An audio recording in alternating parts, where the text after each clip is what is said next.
Hey, cartoon collector. Not many people showing up for this one.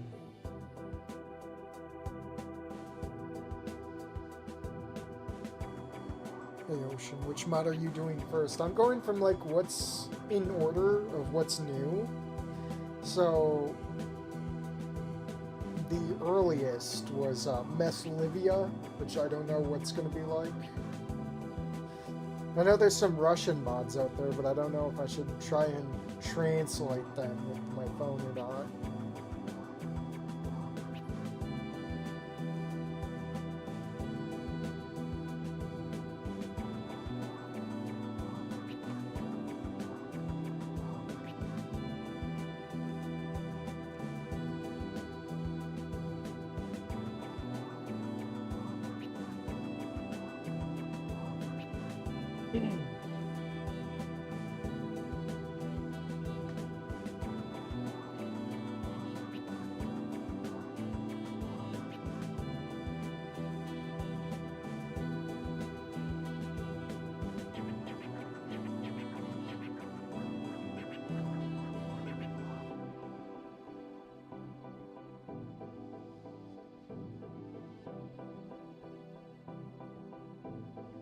Days until Judgment Day, Steve will come. Are you talking about the Minecraft movie?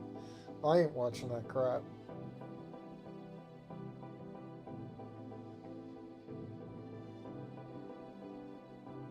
The only way I'm watching that is someone's paying for it.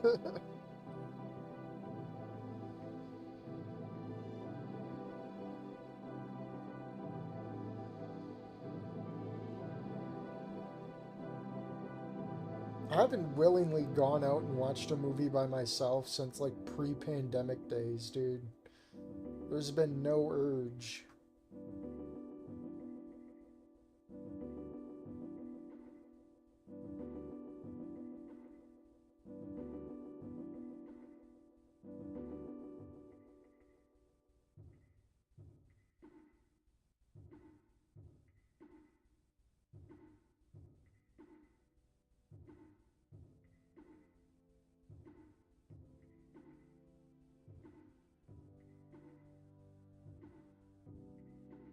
Alright.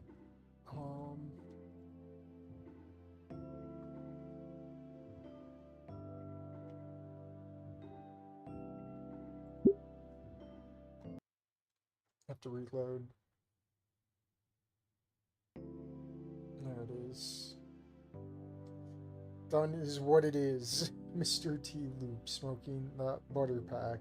Alright. First of many. Tuesday, 21st of Brotember. A really big number. Okay, the day it all went so fucking wrong. It started out like no other day with Olivia asking a question she would never be asking with a medical condition she doesn't have. That smug face. Oh no! Inko, I've got cancer. Want to make meth? Yeah, sure. Then we took a van to a random shitty place to cook off some meth. Oh god. Oh, this is from Payday. Oh no. This is a good... This is good. The last movie I saw in theaters was when they made Lion King 3D. Oof. I feel bad for you. That's a bad movie. Looks like we're here.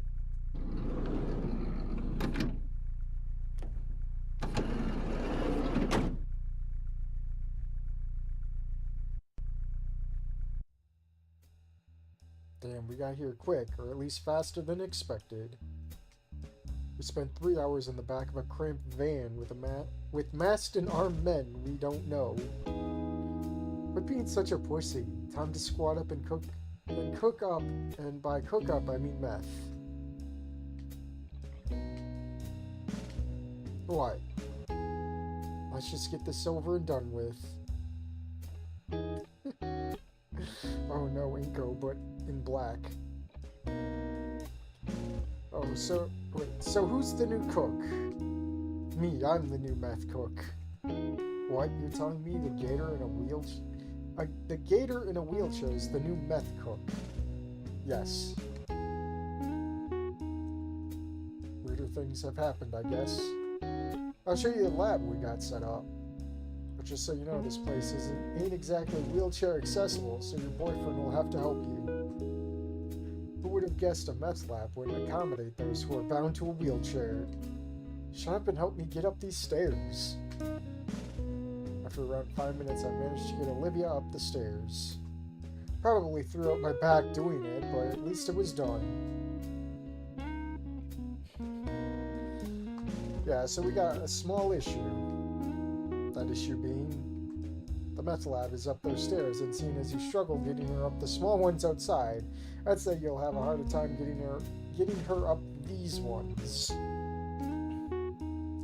So I'll just bring the lab down. Give me like 10 minutes. 10-ish minutes of waiting and idle chatter later. Okay, now we can start the process. Where are the chems? Shit, you're right. Here, I'll go get them real quick.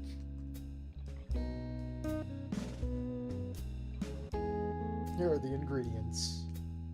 Hydrogen chloride, muriatic acid, and caustic soda. Now, you sure you know how to do this right? Of course I do. Well, just in case you've forgotten, I'm going to give you a refresher. You've got to mix the ingredients in the right order, or else I'll be a closed casket funeral for all of us, so don't fuck it up. Now, I said when I need it, I'll leave you to cook it. Nothing left to do now except cook up some meth. So what we put in first?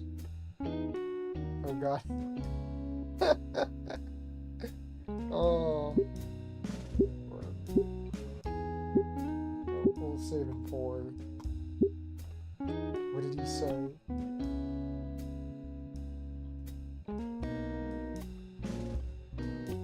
He said a refresher. Oh god, I don't remember playing Payday 2. I'll just read chat and bide my time. Breaking Wani. She can't keep getting away with it. Wani Day 2, Crime Wave Edition.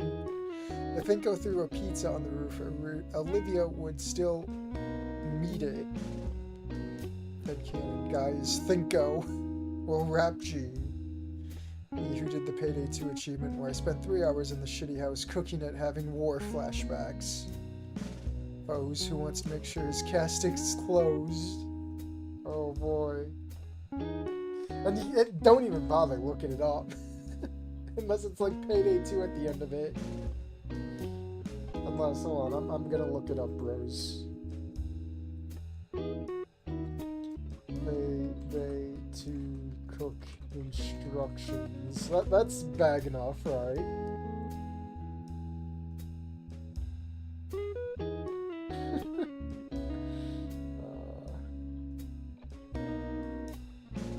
Cooking.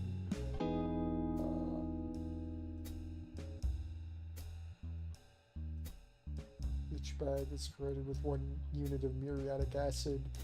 Yeah, but how?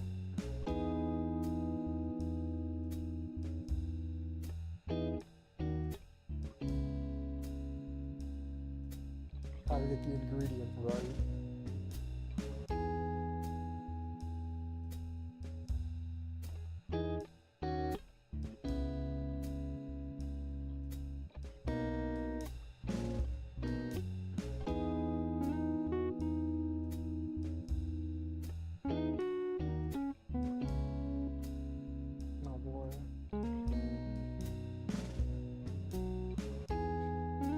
compartment's locked, so the trunk in the back, and I know my rights. You're gonna need a warrant for that.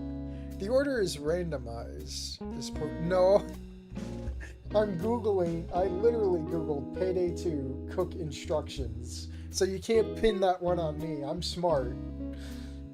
I know how to skirt the system. Alright.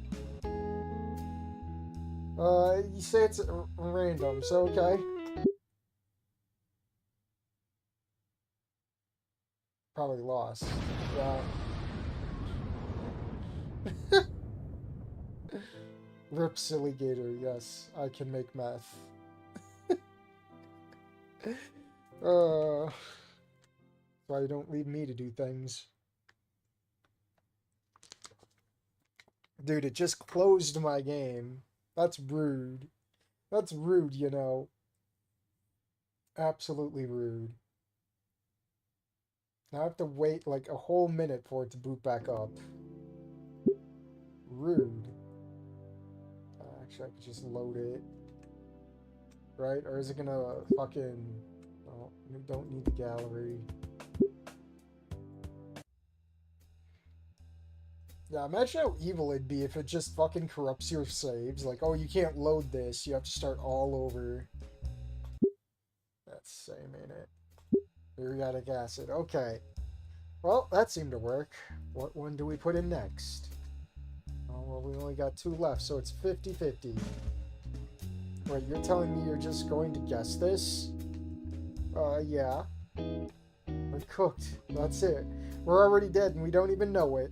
You're such a bitch. We're gonna be just fucking fine. Okay, so what comes next? Oh, more muriatic acid. Okay. Oh, we'll save over because we already blew our chances there. Oh, there's another explosion, but from a different angle.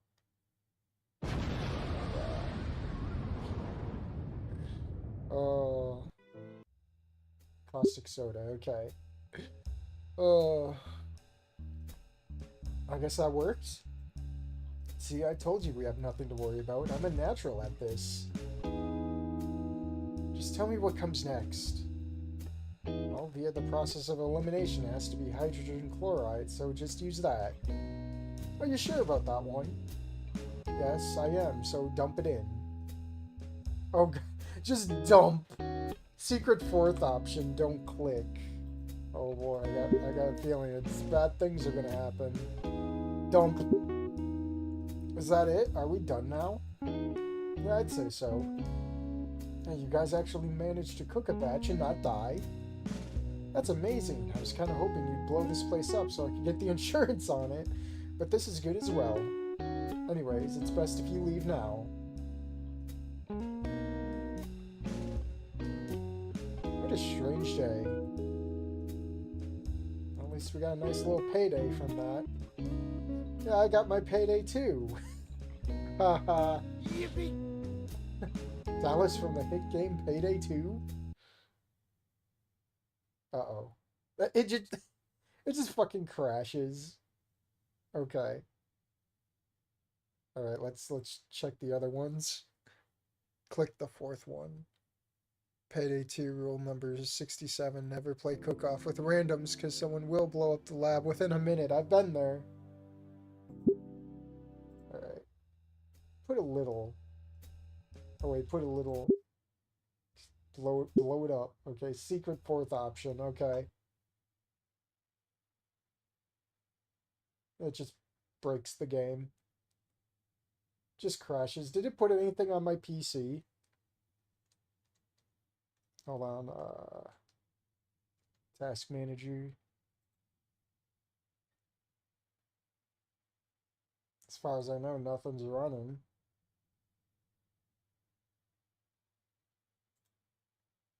I wouldn't know what to look for anyway.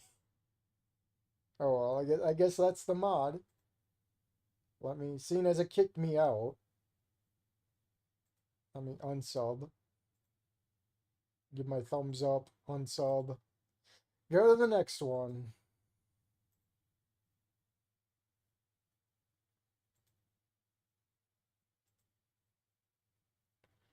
Alrighty. Let that download. You just purchased 10,000 Hawk Tua coins. I don't even have any of my data on here.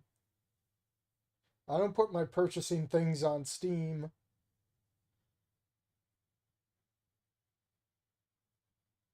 I'll just boot up the game. By the way, Payday 3 is deader than ever. One of the studio working on it closed down. That wasn't up to Los Polos Hermanos standards. Alright. Mods. Both of them are in here for some reason. So I'm going to reload it. And maybe it'll... No. Okay. It's been a week since those new exchange students arrived at the school. They are weird. Out of all of them, two really stand out. Both of them are humans, making Inko no longer the only one at St. Hammond's. I don't know much about them, but one sounds like an Australian and the other like a Russian. The Russian guy walks around in camo clothes every day. I share some classes with the two, but haven't seen them yet today. I should hurry up and get to my next class. Fuck. Within seconds, the hall is filled with students rushing to their next classes. I continue making my way through the now formed crowds to my next class, and then I see two weirdos. Wait. What is the camo guy wearing? Is he wearing military gear? Oh, is this a school shooting? Is he in the drama club or something? Aussie. Alright, local. See you at lunch, mate. Yossi takes his leave as his friend turns around and faces me. Oh no. He's actually wearing a gas mask. The fear in Olivia's eyes. He's just staring at me for a moment before starting to speak. I could barely understand his muffled voice through the gas mask. My buddy Keith tried camping out on top of a building once. Wait, is this Left 4 Dead Ellis Keith? Or am I thinking something else? He was shooting crows, but the police were too busy tear gassing him to ask what he was doing up there. He screamed for an entire year every single time he opened his eyes. Oh man. At first it was funny, then it just got sad, but then it got funny again. Oh man.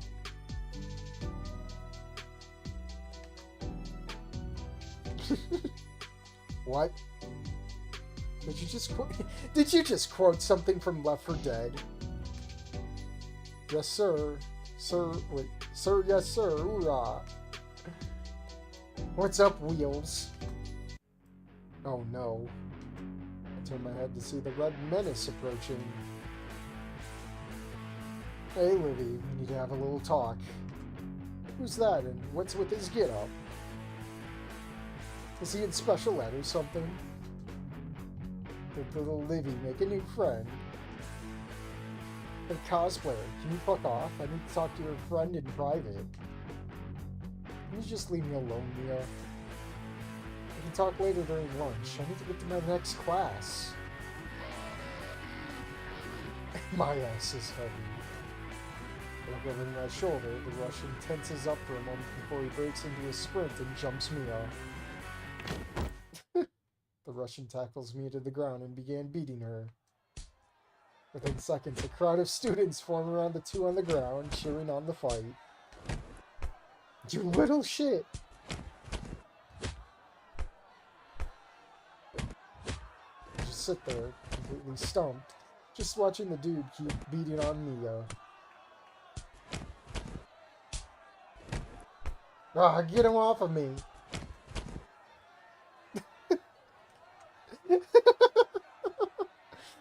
10,000 hours in MS Paint. After a few more moments, the Russian gets up and stands above Mia in a taunting pose.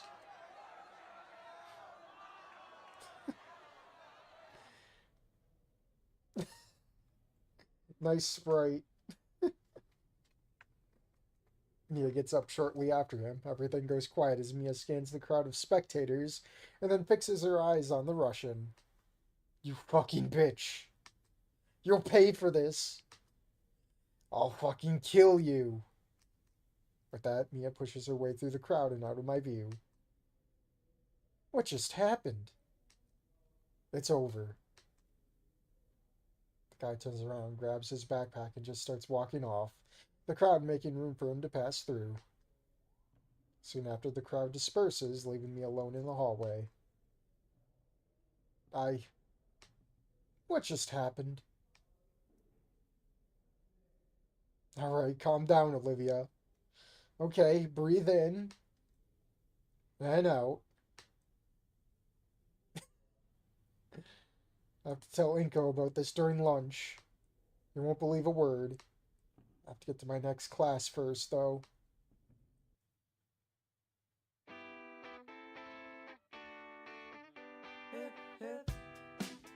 Ending 0 of 8.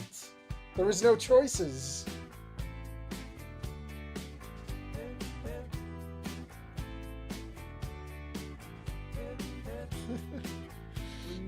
Hey, Robert.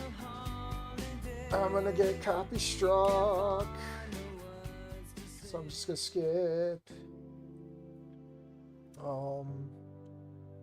Someone should make a mod around Dexter and Mandark dinos from the start of Wani.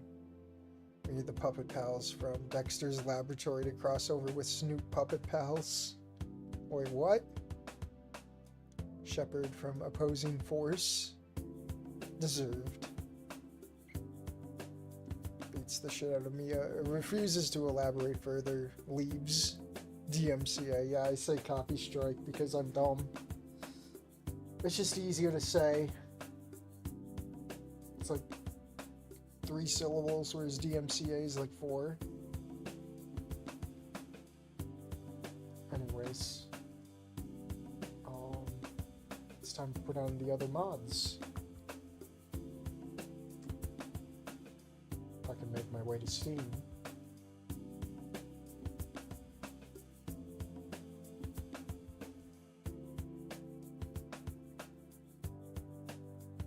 Oh wait, I forgot to give it a thumbs up. I gotta do that.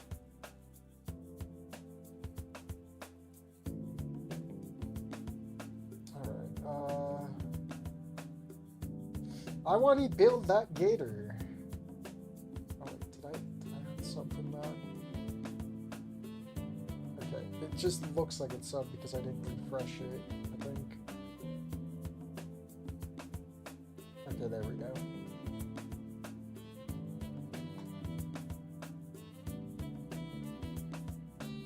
I gotta wait for it to download.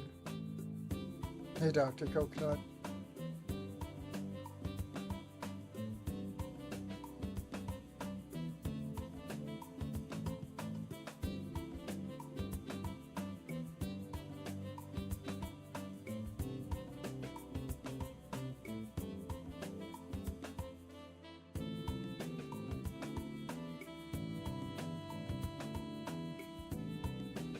Man, this takes longer than just having all the packs ready.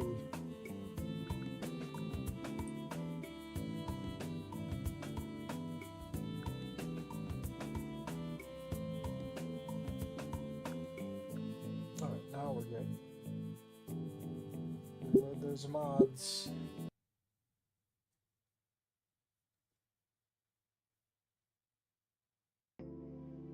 Why is Oorah still here? I definitely got rid of that. Hold on. I mean, let me see something. Steam, what have you done? Unscheduled. Reload. Try it again. Why? Why do you do this? It should be unsubbed. Just I want to have one mod at a time so they're not like butting heads.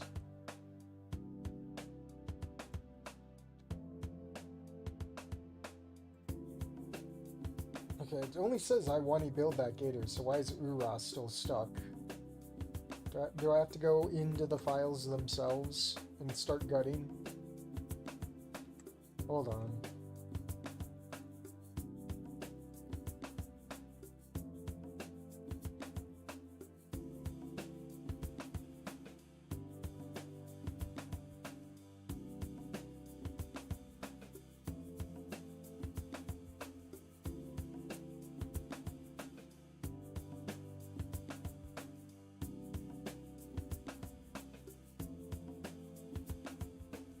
uploader. So no, they're not in here. Maybe I should just reboot the whole game.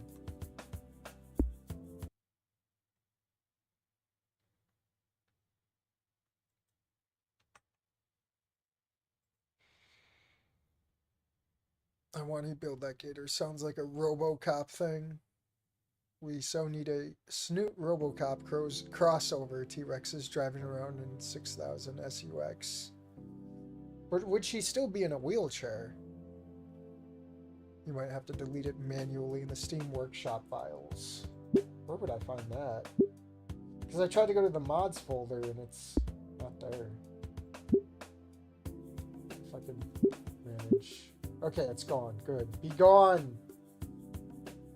What if Wani, but without Inca, was stepping in the shoes of a brand new protagonist, someone from down under, running from a troubled past, a secret forged in iron? Will Volcadera finally become the home he's been searching for, or will the ghost of his past catch up to him once again? Wow, where had I heard that one before? First time playing. Click yes if reinstalled after update. Sure. Okay. Hey there, welcome to I Wani Build That Gator, title pending, version 0.4.2.1. A few things to note before we begin. The story isn't finished. I aim for it to be at least as long as I Wani Hug That Gator, if not longer, working on chapter 3 as we speak. That's ambitious. Warning for possible cringe. I am self-aware enough to know that some of the work may be cringy in certain ways, but due to either my tism or lack of experience, I'm not always sure what exactly is cringy until I reread it at a later date or sometimes not unless someone points it to me. I'd love feedback, even if you think this is complete dog shit. Tell me what is bad and why it's bad, and I might be able to fix it if I can figure it out. Let me get a drink.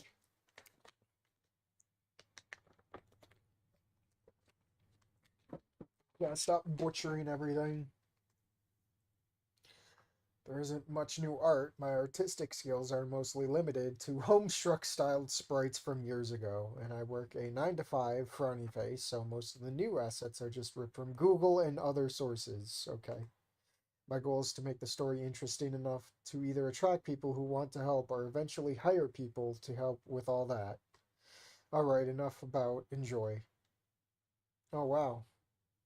You just select. So is there going to be choices in here? Darn dinos, they drive me to drink. Yeah, pretty much. September 4th, 201 and 2023. Yesterday was an all too for all I think it's like 2 O's for 2, all too familiar nightmare. Another frantic dash of a move, this time from Washington. You mean Washington Dino? Once again, all because of me. But then again, Wisconsin exists in Wani Gator. I feel the warmth of California's sun across my face. Guess it's time to get up. Instinctively, with eyes still closed, I reach for my phone, arm fumbling around as I try to savor the last remnants of sleep as best I can. Volcadera Bluffs, a coastal city and my newest home. I prefer living near the coast. It reminds me of my original home back in AUS. Is that Australia? Finally, my hand finds my phone. Guess I have no more excuses now. Time to get up. Today is a new start. Hopefully the last. Wow. Yoinked from Google. We got Rich Guy here. Today will be my first real day in Volcadera. Well, we moved in yesterday, but spent the full day unpacking. Still plenty more boxes to go to. It's also my first day at St. Hammond High and the start of my final year, my last chance. We could really use some music, you know. I swing my legs off the bed, my foot making a light thud on the carpet. Glancing over, I see my greatest triumph and shame. I gaze around my half-unpacked room before cracking my neck and flexing all my muscles to wake them up. A small joint of pain floods my body, but it's of no concern. If anything, I'd be more worried if I felt nothing. Letting out a sigh, I reach over towards my greatest triumph. A few twists here, some clicks there. Done. I'm all set to get up. Now then, time to assemble my usual gear. First, a shirt. Anyone will do as long as it's long sleeve. Can't have people seeing the state of my arms. Let's see. Let's go for the classic, my custom Transformer tee. Some things never get old. Do we have a Thinko? Do we have Thinko here? An aspiring Thinko? I'm sorry, but like after Wani Gemu, I never see like just monologuing the same way again. All for the worst. Next, my cargo pants. Not sure how extra pockets make it tactical, but more inventory space is always a plus. Just gotta make sure the latch is secured properly. Would be very awkward if the pants leg just fell off in mid stride. Now that the basics are done, here's where my ensemble truly becomes unique. Starting with my armor. First, my vambraces. Just gotta slide my arm through. What is this, Christian? Twist the segment here and there, nice and tight, clamped over my long sleeves, both stylish and very functional, with all the gadgets I've shoved into it. Next, my plated boots. Well, the vambraces are more for style. These can't go without these. Just slide them on in. All right, they're secured too. Moving on, my utility belt. At least plus 20 inventory space with it on. It can fit it all, with pouches filled with small tools, some food, and even pocket sand just in case. Not to mention the various tools hanging off the belt's hooks, including my trusty collapsible boomerang, which I never leave home without. I'm basically Batman, well, minus the money and dead parents. Moving on, second to last is my jacket, specifically my modified N17 jacket from Mass Effect. Love this thing. Even more so after swapping out the red for my favorite shade of green. Okay then, I'm just about ready to go. Oh no, it's a Thinko! It's Thinko! Oh my goodness. We'll never escape Thinko. He comes in many forms, many shapes, too many sizes, with all with a big head, filled with thoughts. None of it making sense, none of it coherent. He's here to stay, guys. Alright, let me turn this down on my end and re-chat for a bit. I forgot to say what's up. What up? Hey, dog. Confound these dino boys. I hate Tom, I hate Dick, and I hate Larry. I remember a friend of mine showing me that.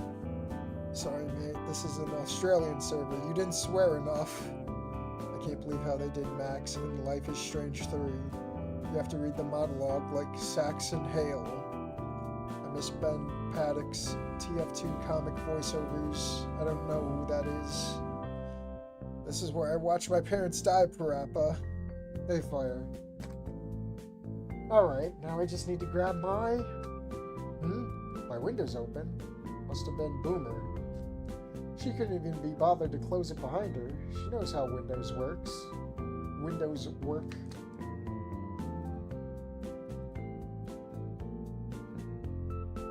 Wow, look at that junkyard. Alright, we live next to a scrapyard now. I think I heard the real estate agent claimed it was the largest in the state. Anyone else would find this strange or weird, but not us. We're the Sturls. Iron and metal runs in our blood, deeper than the mountain whaleback mine back home.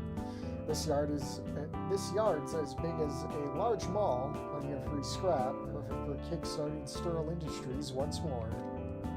It will be 10 years this year since this all started. So many cities. That will be the 10th state in America alone, not counting all of the running we did back home. I hope Paul Federa will be different. What, did he burn down some cities? Did he leave the microwave running too long? Shaking my thoughts loose, I graze back at the scrapyard. From this elevated view, I can't see everything. The yard contains 3 roundabout-like openings with dozens of paths snaking off, a maze of rusted metal and dead electronics. Is that a campfire in the first roundabout? Guess the previous owner used to stargaze or something. If we turn off the floodlights at night, I reckon it'd make a pretty good spot to chill. Wait, what is that? Holy shit. Is that a tank? How did I miss that yesterday? It's hard to make out fully from here, but I can see some holes in the hull. No doubt it's rusted to hell, too. That's insane. Man, I'd love to fix that up and drive it around. Crush some cars under the It looks like the treads were shattered. Talk about irony. Just like buzz. Looking at my phone. I got up just before my alarm. Alright, time to move. Can't be late on the first day. Oh boy. Almost ready to go. Just one more bit of clothing left. Now where was? Here it is. Oh, goggles. Oh no. My special goggles. Wait, is it work in progress learned from Google? And the clipped asset from Google. Plucking them off the dresser, I slide them into place over my eyes, switching them on. I smirk as the HUD flickers to life. The game-like heads-up display always grounds me, despite the many moves over these past few years. I also scoop up my feathered pen, a symbol of friendship from Boomer, my trusted avian companion.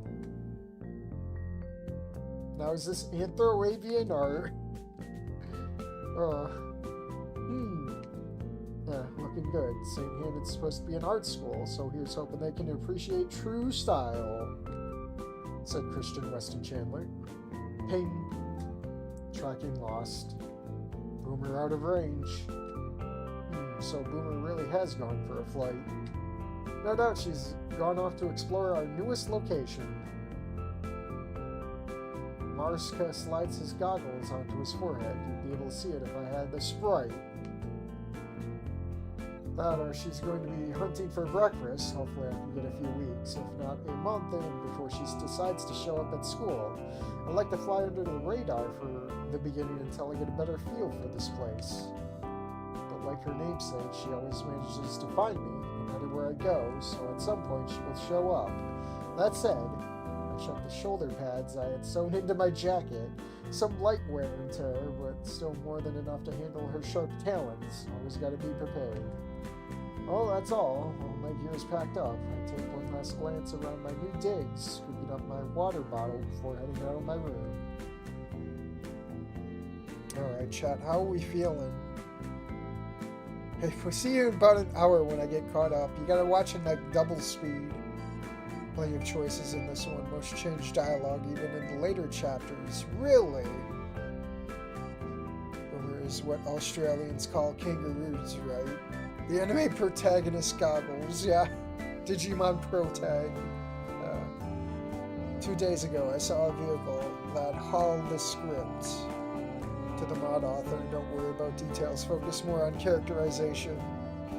Dear God, if it's a hawk, there might be conflict if Guts gets eaten. Yeah. Hey, look, it's Inko's kitchen.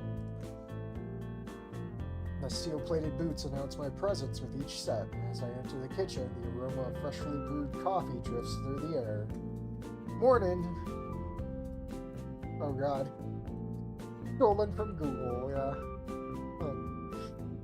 Mom whips around the kitchen island, a steaming mug of coffee in one hand and a half-eaten Vegemite sandwich in the other. Oh, look who's up and at 'em. Amelia. Fiery red hair is as frazzled as ever, though the fresh streaks of black grease on her custom sleeveless jumpsuit are a new addition. Look at you, dressed up like you're about to go clobber some Klingons. Oh no! Oh no! Fucking Neo.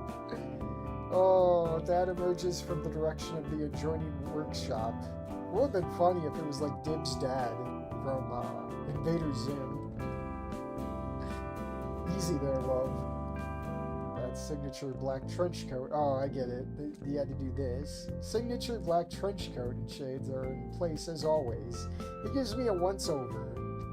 Looking sharp as ever, my boy. Ready to show the city what a real Sturl is made of.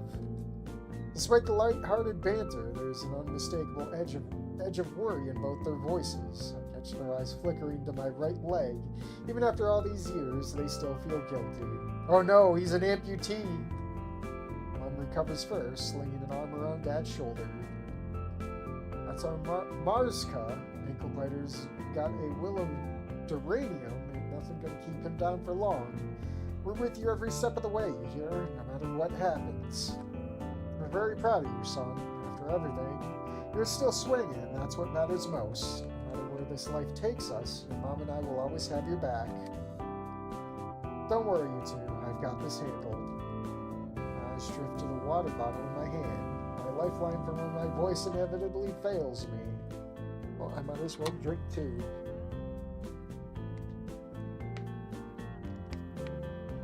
Why does he gotta live by a scrapyard? Is this like Springfield Tire Fire? Okay, I can't tell if this is a shitpost or not now. I know, right? Looks like this Neo took the blue pill. Dude's dad is Keanu Reeves. What? I just got here. Yeah, apparently. Hey, Al. You're saying I can hug gators. Filling my bottle, I reach into one of my belt pouches, pull out a Snoot Sups packet, and pour the neon powder inside. A few vigorous shakes dissolves the garnished pink dust into a shade of orange. Some of the name for the Snoot Sups flavors are downright stupid, but damn, do they taste good. More importantly, they make it easier to hide the meds. I pull out some painkillers, crush them into powder, and mix them in. I was hoping I'm not forced into one of those dreaded "who am I" type speeches some schools make you do on the first day. With the bottle filled, I slap it into my thigh clamp, a genius little invention, gyroscope included. Okay, I'm good to go. Mom holds out a plate with another Vegemite sandwich on it. Don't get so excited you forget to eat. I snagged the Vegemite sandwich off the plate, taking a bite, savoring the rich, salty taste of home. It eases the gnawing pit of worry in my stomach. Volcadera, and by extension, California, is as far west as we can go. I have to make this work, not just for me, but for Mom and Dad too. Oh, and keep an eye on Boomer, will you guys? I need her to hang back for now. As much as I adore Boomer, the last thing I need on my first day is to walk into school with a bloody apex predator on my shoulders. Roll glance towards the dining room table, not pictured. In the center rests 2 feathers, gifts Boomer plucked herself, a sign of trust for Mom and Dad. Don't you worry, love. We'll set up the radar as soon as you're gone. This is reading like freaking fan fiction, man. This is like total fan fiction. Oh. We'll call her back if she gets too close, with plenty of bribes, naturally. Of course, they can only keep her at bay for so long. When she's done learning the lay of the land, well, let's hope an art school is more welcoming of exotic companions. I mean, say what you want about Wani Gamer, at least it wasn't like bad fan fiction, it was just bloated. I mean, it did feel a lot of like fan fiction when Thinko went Scorch Earth, but yeah. Listen, Marshka, when you get to St. Hammond's, you'll need to track down the principal's office first thing. Get yourself squared away and all that. His tone shifts, more serious than before. I reckon the principal is going to have a few questions for you, especially about your condition. Your mental condition. Mom shoots me a concerned look. You just focus on getting yourself sorted, eh? Best be prepared to give him the runaround on certain sensitive topics. Dad remained silent, his expression unreadable behind his signature shades, but I catch the subtle tightening of his jaw, a clear sign of the tension throbbing through him at the thought of my secret being uncovered again. For so long we kept moving, always one step ahead of prying eyes and painful memories. Are we trying to outrun the CIA or something? I know we can't keep this up forever, but if we're finally going to put down roots, with the idea of me being forced to relive my trauma, I always sense their protective instincts into overdrive. This is very much a work in progress. Start is a bit rough too. Thinko with no glasses is just level 10 ick. Do you come from a land down under? I want to make a mod where Olivia gets rejected from art school, so instead she... Oh, Adolf Halford. That'd be interesting. That she becomes a politician and then suddenly it's like a dictatorship. It's Mom who finally breaks the heavy silence, no doubt trying to put Dad at ease. We've come too far to let a few paper-pushing busybodies rattle us, hey, hon? Mom grins, a familiar fire rekindling in her eyes as she reaches over and gives Dad's shoulder an affectionate squeeze. Marshka's got this handled. Kid's tougher than a ruse kick, after all. He takes after his old dad, don't he? A boisterous laugh, Mom pulls Dad into a side hug. Her banter eases him, if only for a moment. The shit we've been through would tear most families apart. Oh, dang. I was wondering if that was broke or not. Holy shit, that scared me. Oh, thanks for the sub, Zanmick. Damien already called her Lady H. Oh yeah, yeah, I remember that part. The shit we've been through would tear most families apart, but for us Starls, our bond remains unshakable. We've got your back, kiddo. No matter what Sheila or blokes give you grief, you just dig go on through. Show them what our Starls are made of, you hear? I give my parents a reassuring grin, asking the butterflies fluttering my stomach. Mom and Dad have been through enough over the years. No need to burden them with my own doubts and anxieties. Not today, at least. I got this handled. I'll be as red as rain. You know me, tough as nails, just like the both of you. To give me a reassuring nod as I sling my backpack over my shoulder. Whatever happens, I'll handle it. I have to, for all our sakes.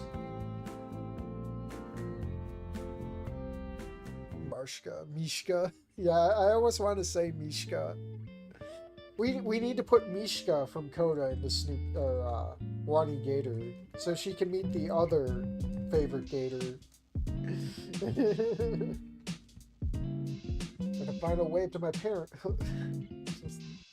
a little hut, a little garage, and then all the vehicles in the back.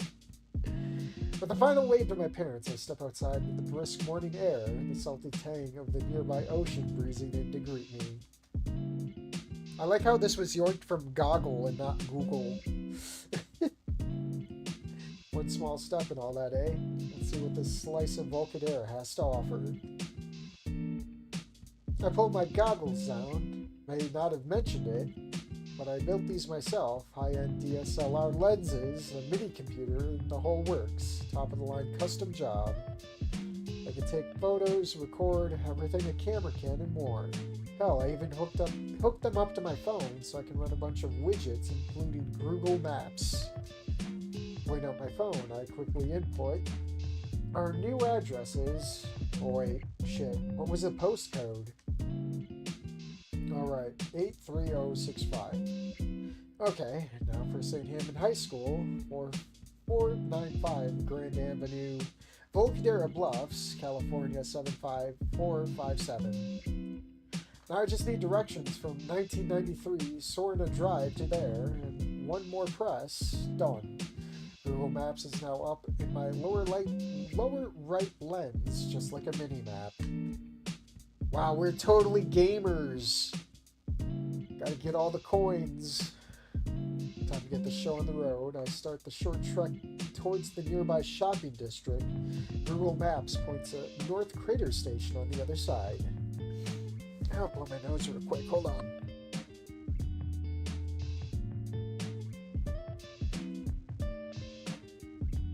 I have all this mucus and I can't get it out of me. So I just sound all nasally. My steel-plated boots crunch against the gravel path leading away from the house. Mom or Dad could drive me, but I prefer to walk. It's not something I take for granted anymore. Besides, I like learning the lay of the land.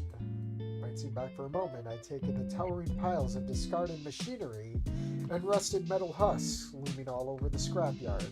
It'll take years to repurpose and reforge it all. Honestly, pretty perfect.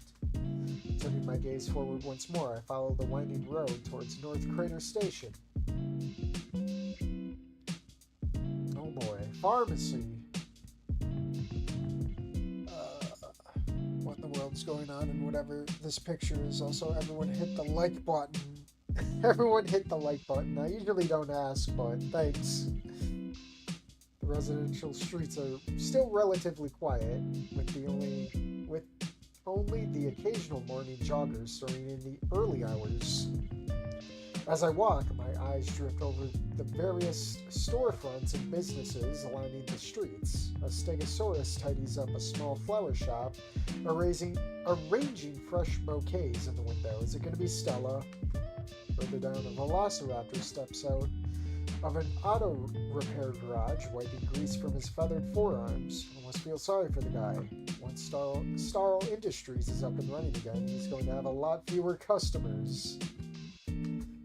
A group of raptor skaters rolls by, nearly knocking over an elderly T-Rex. I hear him mutter something about darn kids as I pass. Every now and then, I catch a few glances my way, either because of my outfit or my height. Not many humans grow over 2 meters. I'm sensing Mary Sue-ness, or Gary Stew, whatever it is. Oh god, we gotta go into the details. Well, actually, I'm just under. Dad's about 1.91 meters, 6'3".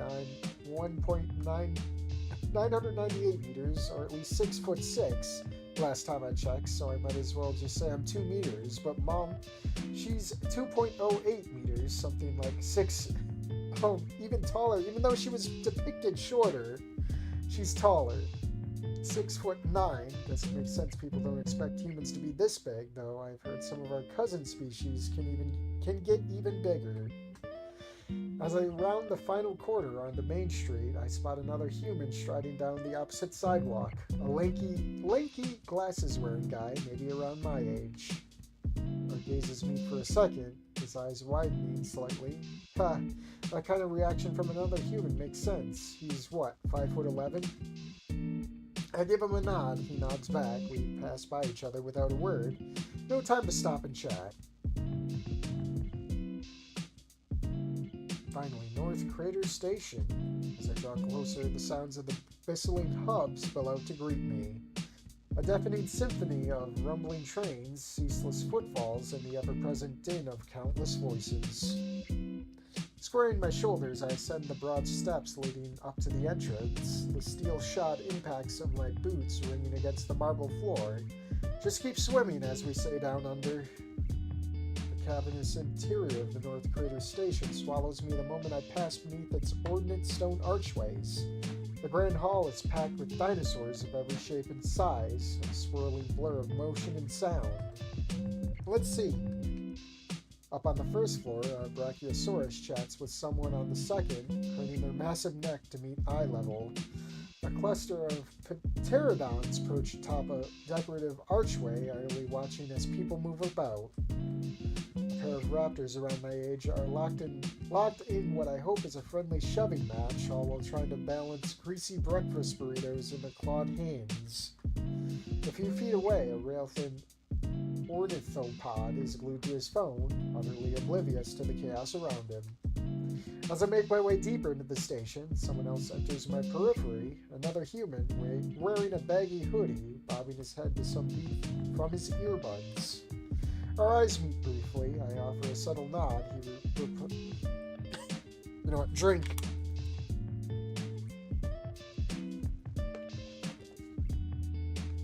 Too many details, I agree. Looks like my story cards in AI Dungeon. Tall woman is base, though. AI Dungeon. I still gotta play. I still gotta go back to Purple Drank. So anyway, I'm 6'9", got lots of money, and a 12-inch dick. Well, that's what it sounds like. It's got the workings of the Mary Sue, you know? Ramon. He responds with a half grin before vanishing back into the sea of dinos. Only 2 other humans so far, a bit lower than what I'm used to. Maybe it's just this part of the city. Reaching the platform, I settle near the far end, leaning back against the broad pillar to watch the spectacle unfold. A family of ankylosaurids rumble past in a tight-knit herd, their kids darting around with reckless abandon. Nearby, a Carnotaurus commuter sips an espresso. Brown furrowed. Do we need to know about everyone? Brown furrowed over a sack of documents further down the platform. A group of giggling compsognathdi huddled together, no doubt scheming the next bit of mischief. Do we need to know every single thing? You're a relative of Thinko, so yeah, I guess we do. I don't care who this guy is. He's Thinko number 2. The distant rumble of an approaching train snaps me from my thoughts. I check the display in my goggles. Should be the right train. With a steadying breath, I step aboard and slide into the seat in the corner.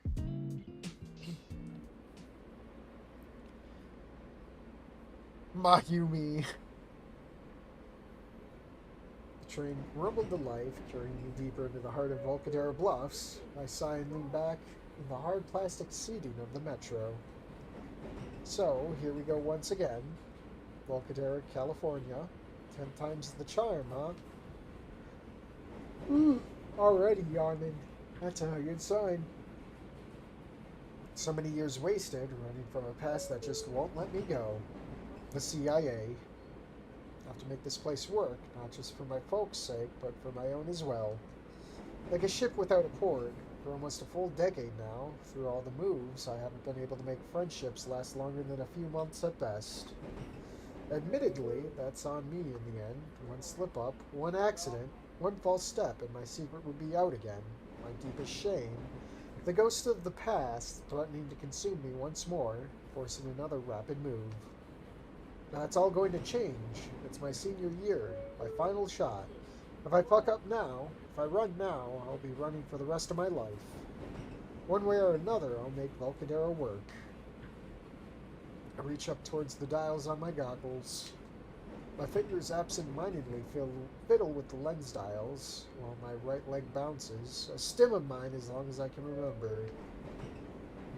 From what I've heard, St. Hammond High School is well known for its arts curriculum.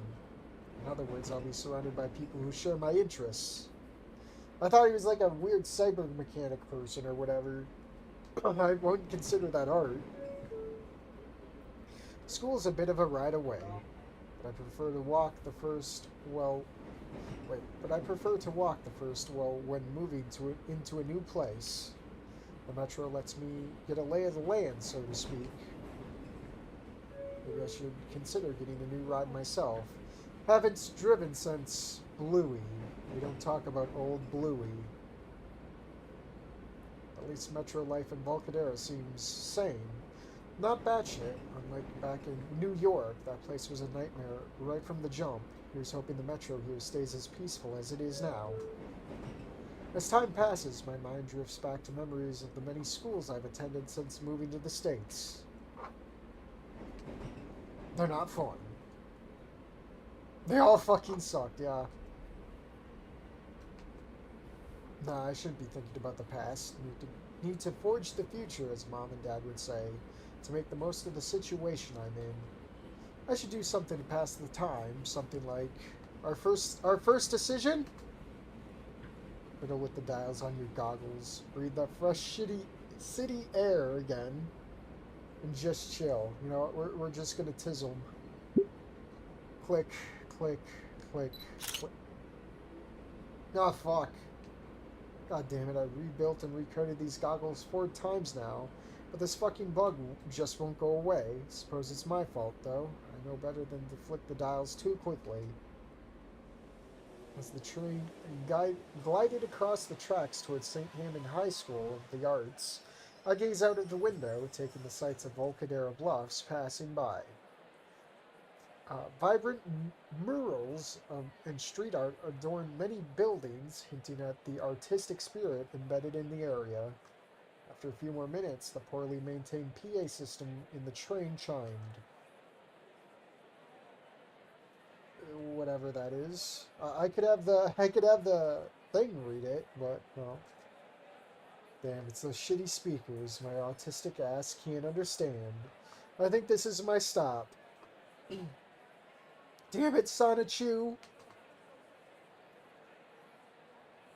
I step off the metro, my boots ringing out against the concrete, as I follow a few other students heading towards the school. Oddly enough, I'm only seeing dinosaur students, not another human in sight, aside from the two I saw near the station. Must be one of those dino-heavy areas. The pathway leads to a stone bridge that goes over a small creek. Even the path to the school has nice vibes. As I draw closer to the main gates, I make out signs of life clustered just beyond. Scores of students milling about in tight-knit groups, their chatter and laughter filling the air. Today is just another normal day for them. The only one silently dreading is me. A few turned to gawk as I passed, their eyes roving over my unconventional attire. If my fashion sense is enough to garner a few sidelong looks on my first day, I can only imagine the reaction if I strolled up with Boomer on my shoulders. The thought of Boomer sends a fresh pang of worry through me, and I instinctively pat the utility belt slung around my waist. It's for the best she stays away, at least for today, one unforgettable first impression at a time. How we feeling, chat? Thinko's cousin goes to CalArts. Yeah? Black hair, skirt, dino woman is my favorite character in the Citadel. We have to describe all 367 people we walk by on the way here. Christ, I need to redo all of this. I'm the creator. I never saw any issues going through all of this, but fuck, having someone else play it live makes me realize how ass the start is. It's a start! There's always room for improvement. Hoshin would tell ya.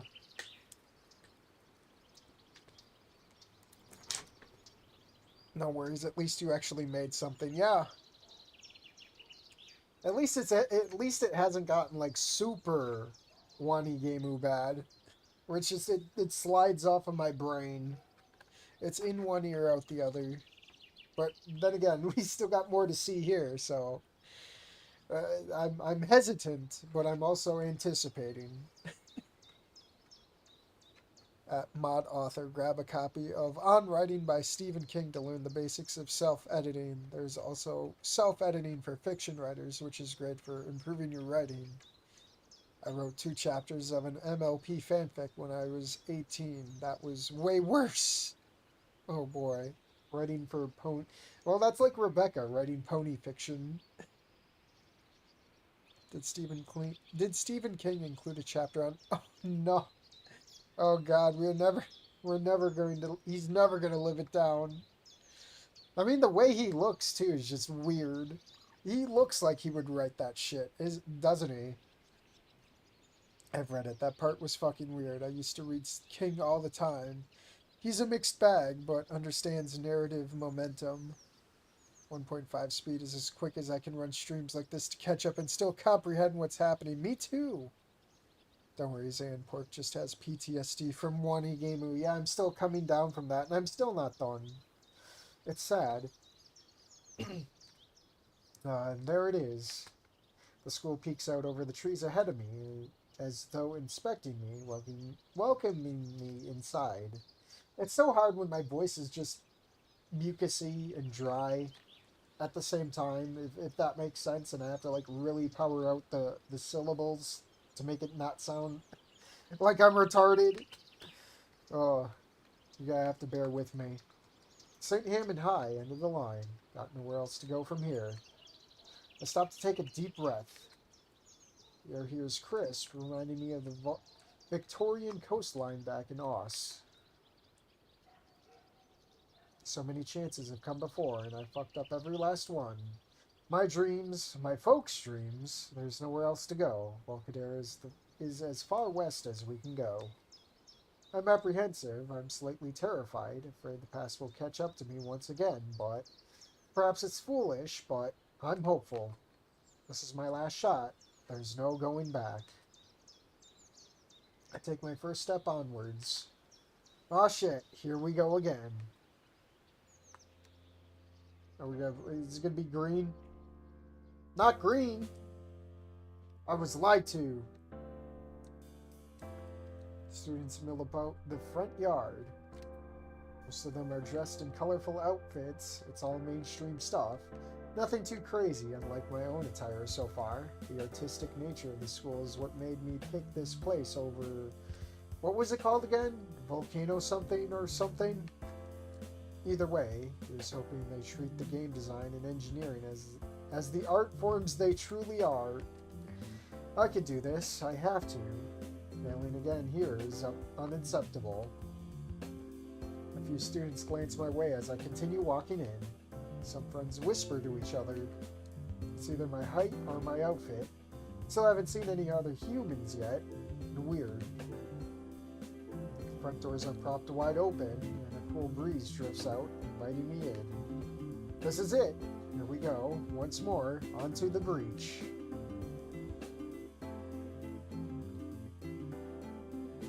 Much like outside, there's an absolute shit ton of dinosaur students. All manner of saurians stand before me, chatting to each other and grabbing supplies from their lockers. Scales, feathers, tails, wings, talons, and webbed hands. Holy shit, that's a lot of spikes. Not to even mention the colors. All vibrant enough to challenge the bright murals on the school outside. No, they're just as colorful as my outfit. That's good. Might help me blend in. Dozens of students march about, reconnecting with past friends and meeting new ones.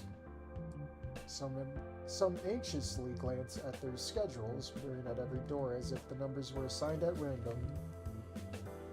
Once again, I can't seem to spot any other Whoa, is that a human? Oh, we get to play this scene again. Oh shit. This reminds me of Wani Kissed That Snoot, where it was almost like beat for beat in Wani. Holy shit, why am I being overrun like this? Wait a second. Is that guy shocked to see a human? Whoa, he's so tall. Hey, new kid. Fuck me. This is too much, all at once. Why is this happening? I'm so confused. These students are taking pictures with their phones. I can see some with sketchbooks and pens in hand. Are they sketching me? Wow, a human. Are you like a foreign exchange student? Well, I guess I am. I've only been in the States for 5 years at this point. I feel a few people reach out to touch the exposed flesh on my hands. Even my face. What the fuck? Whoa, human skin feels weird. I could say the same about your talons, mate.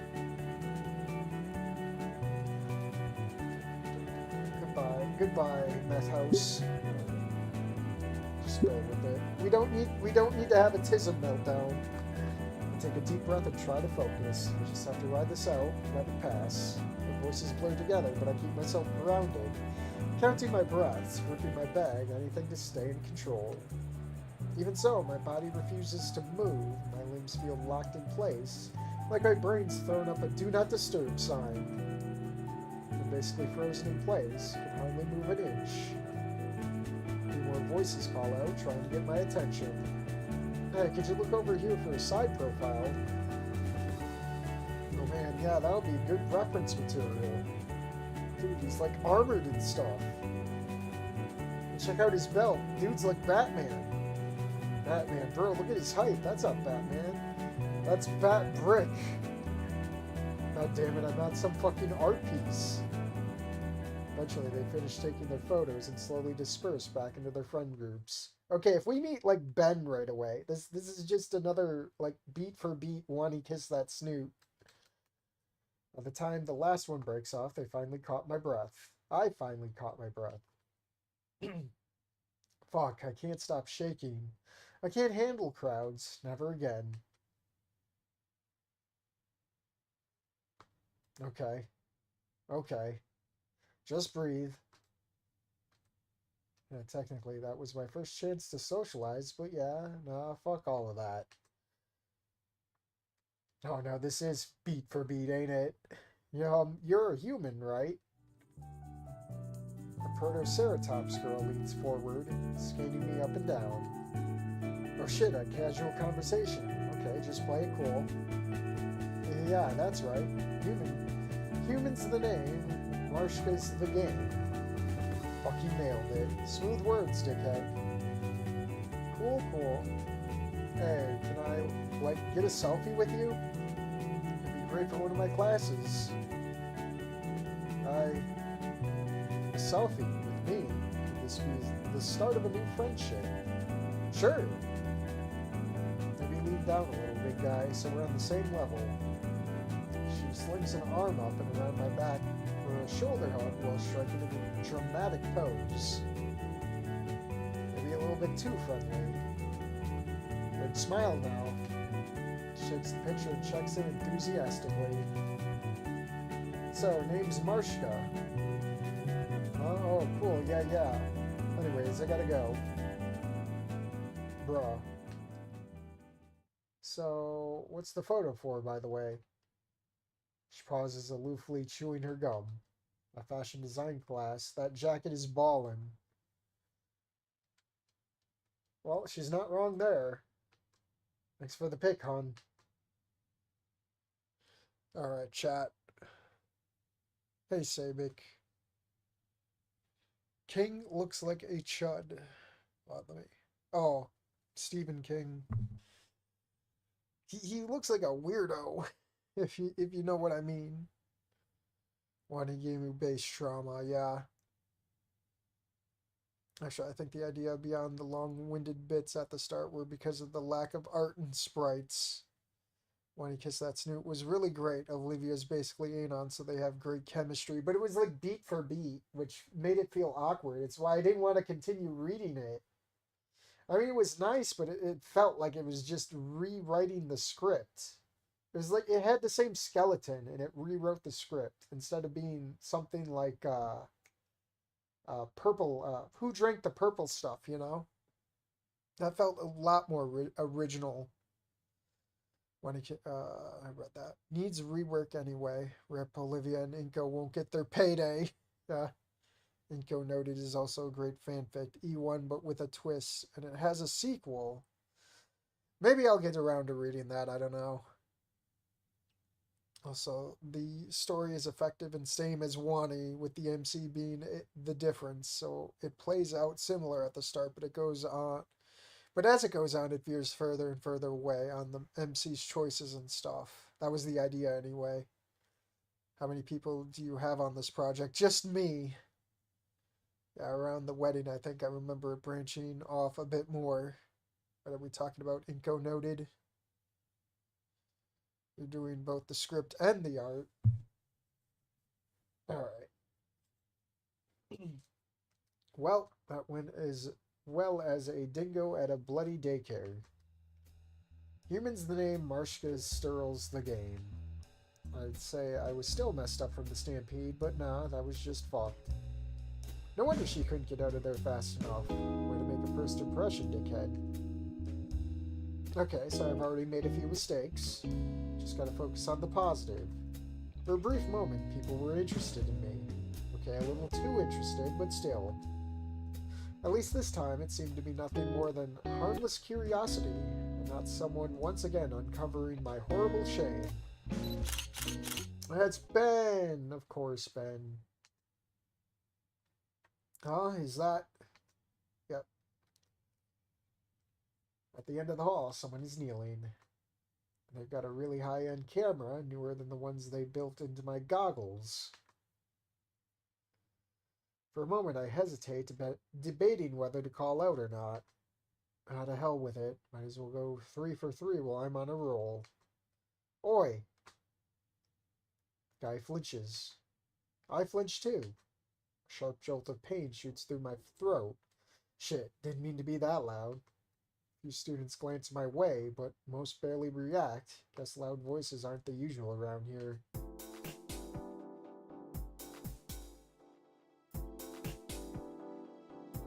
I mean, it is nice to see the animations again after so long. Sorry about the shout, mate. Didn't mean to be so loud. No, it's fine. I managed to get the shot I wanted. The bloke's a parasaur, if I'm not mistaken. He double-checks his camera display and smiles. Yep, perfect. This will be a fine print for the yearbook. Yearbook, huh? Mind if I have a squiz? He blinks at my choice of words, but his grin widens at my interest. Of course, here. turns the display towards me, showing a shot of the hallway. And me as the focal point. Pretty good, right? Impressive work, mate. Reaching for the dials on my goggles, I adjust the zoom and focus, subjecting the photograph to intense scrutiny. Seems like your aperture setting was just a touch off on this one. The image is looking ever so slightly muddied. What do you have your f-stop set at? Gosh. He stops and glances up at me, pleasantly surprised to get a real answer. I let out a soft chuckle. Now, I'm something of a photographer myself. I'm taking it as one of my electives, too. With Mr. Eidekin? Eidekin. I think I saw his name when I was applying for the school. I think so. Oh snap, cool, we'll be classmates. Mr. Eidekin's busy, so he just teaches it for one period. He offers his hand out for a handshake. I'm Ben. Good day, mate. Name's Marshka. Finally, a proper introduction, and maybe my first real shot at making a new friend here. I'm fresh meat around these parts, just transferred in for my senior year. Kinda figured, with you being the only human student this year at all. Huh? St. Hammond isn't one of the more popular schools, but the staff put a lot of effort into the arts programs. Even the campus itself is designed like a living art piece. You being the first human student to walk these halls since I don't even know when, I'm guessing you might need a bit of help getting acclimated. Wait, hang on. You're telling me I'm the only human in this entire school? Granted, I already picked up on the fact that humans were very much a minority here in Volcadera, but to be the sole member of my species walking these halls, that was a lot to wrap my head around. While my family's frequent moves have made me accustomed to life in a predominantly dino population, this was the first time I found myself utterly alone in that regard. Well, this is certainly going to be an interesting experience. Shit, where do I even begin? Oh, hang on, he said something about offering help. I won't say no to a tour guide if you're offering, mate. A tour, you say?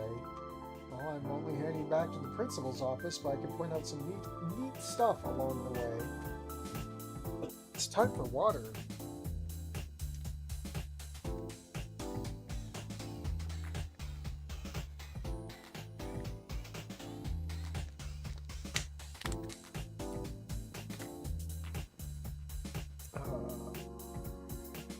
I meant on Wani Kiss That Snoot, because that's when Olivia reveals she is on Blizzard Lounge and Anon notices.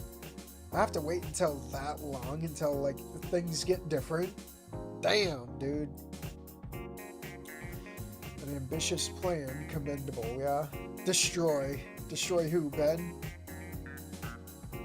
Honestly, I might even change how the first chapter goes completely. I was still learning Renpy as I went along. William Dafoe reference. I think this MC needs some big personality quirk to latch onto. It's actually a reason I like Inko less than Anon. Stereotypes are actually good sometimes. So you know where you stand with a character, then you can just elaborate. At least that's how I see it as a consumer. Alright.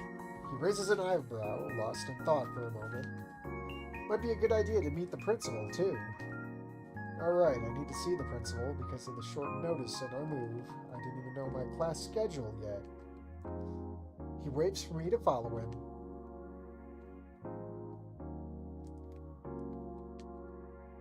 Having found at least one potential ally, I set off down the hallway, studying Ben with interest. Turns out he wasn't just an avid photographer like me, but also the school's student council president.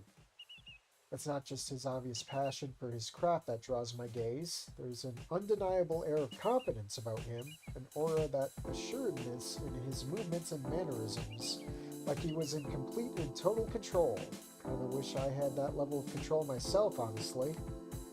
He guides me through the crowded corridor with total ease, offering casual greeting and friendly waves to other students as we pass. Clearly, Ben is someone with an established social circle and presence on campus, a stark contrast to the outcast and outsider I've been for the past decade.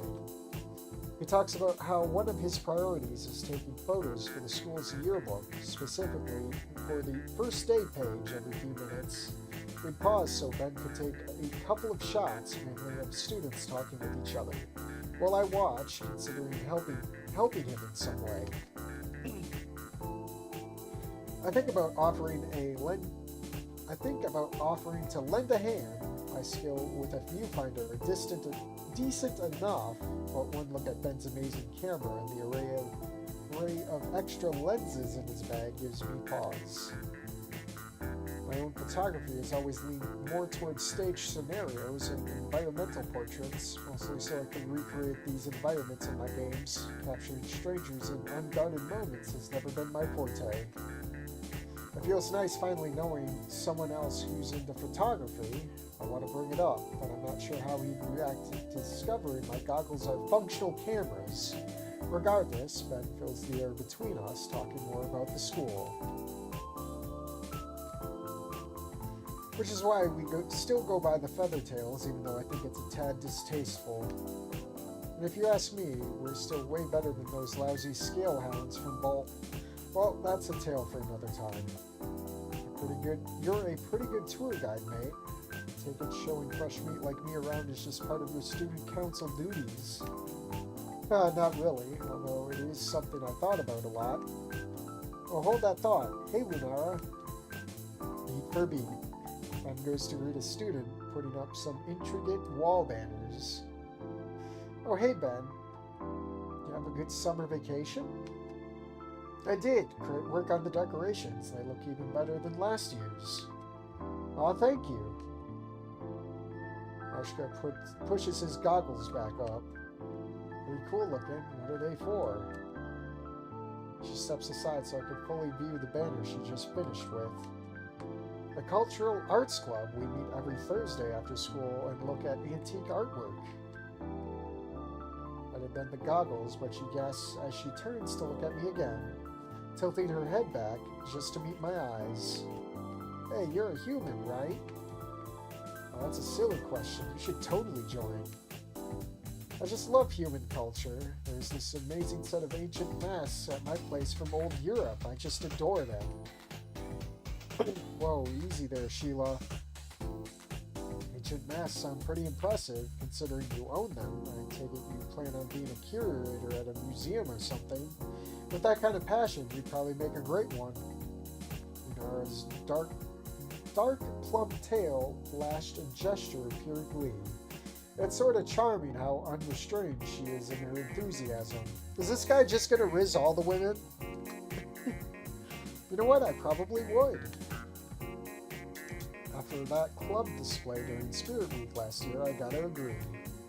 We spent weeks studying that tribe and even more practicing those dances. We also studied and paint. Well, to be fair, Lunara is probably pretty easy to riz. We also studied and painted in those styles, like we're learning the techniques of the old masters.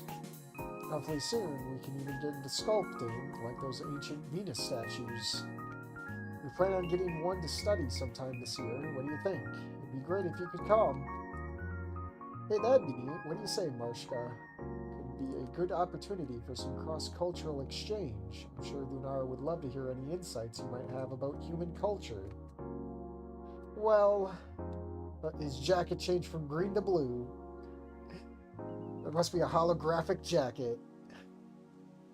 Starls do have an extensive and highly detailed family record I could share. Goes back about 1,000 years or so, full of families' consistent job line throughout history. Weren't you trying to escape something? Why would you go on details like this if you're trying to escape a past? Oh, plot holes. Although, truth be told, I'm probably more interested in learning about dino culture. Seeing as I'm the sole human here, I think it'd be wise to start brushing up. Oh, that's great. Oh, listen, we have this old chieftain's dress we had for ages. We just have to see what it looks like on the real thing. Well, the dress is part of the same set as your masks, I'm afraid I wouldn't have much insight. I'm Australian, not European. Plus, I'm 2 meters tall. I highly doubt a ceremonial chieftain's dress would fit me. And even if it did, I'd rather take a second impact head on than prance around like a bloody museum exhibit. Australian? I'm sure I have some stuff from there too. You just gotta come. Oh hey, nice catching up, We got places to be. Take care. Bye. Don't be a stranger. Cultural Arts Club every Thursday after school. She waves us off and then continues leading me to the principal's office. Cultural Arts Club, huh? Maybe I'll check it out. We'll have to see. Alright, chat.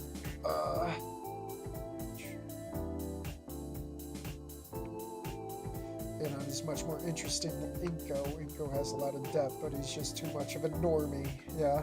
The pickle. Oh no, because of Lunara, the pickle. Lunara sprite seems off, but I cannot put my finger on it. An absence of a certain growth. We're not playing that mod. We're not. Anon's internal thoughts are more entertaining mainly. If we played Olivia in Wani, she would probably be just as entertaining, if not more. If you guys played the Lunara NTR mod, yeah, that's on the channel. You just gotta have to look it up. This dude sure mentions his height a lot. Well, at least it's not his length a lot. Oh, it'd have to be a black Anon for that. Also, isn't the world still Pangea? I just remembered, does Australia even exist, ignoring that they are European? He's a midget in a mech. Hey, Ben. Oh, hey, Michael. Listen, can't talk now. I'd love to catch up later, yeah? Bloody hell, this bloke really does know everyone around here. And judging by the way they all recognize him, it's clear he's got some serious connections. Talk about being on top of things. As we continue, he gestures towards a few landmarks scattered across the school. See those open-air courtyards up ahead? He nods towards one of the upper levels where sunlight streams through the exposed roof sections. Great spot for flying students to come and go without too much hassle. And over there, the multi-level libraries got to accommodate for those with longer necks or wings, you know? Along the way, he pauses now and then to greet students, each one just as happy to see him after the summer break. And sorry for having to stop so much. No need to apologize, mate. If anything, it's great seeing how tight-knit this whole community is. Looks like you've got mates in just about every corner of the school. Maybe this place will be different after all. If only it could be cool without making us late. As we walk, he gestures casually towards a nearby eclos where an ornate drinking fountain juts out from the wall nearly 9 feet off of the ground. It's one of the many hydration stations we got dotted around campus. Comes in pretty handy for those of us who need a bit more vertical clearance, you know. Eventually we reach St. Hammond's biggest draw, the gala. Blimey. I already knew that this place was known for art, but wow. Just outside the administrative offices, the hallway is filled with incredible artwork, sculptures, and paintings of every conceivable style and medium adorn the corridor. Paintings line the walls, each with a name placard beneath detailing the artist, every piece created by either an alumnus or a current student of the school. This is the gala. All these pieces have been featured in all kinds of articles and presentations.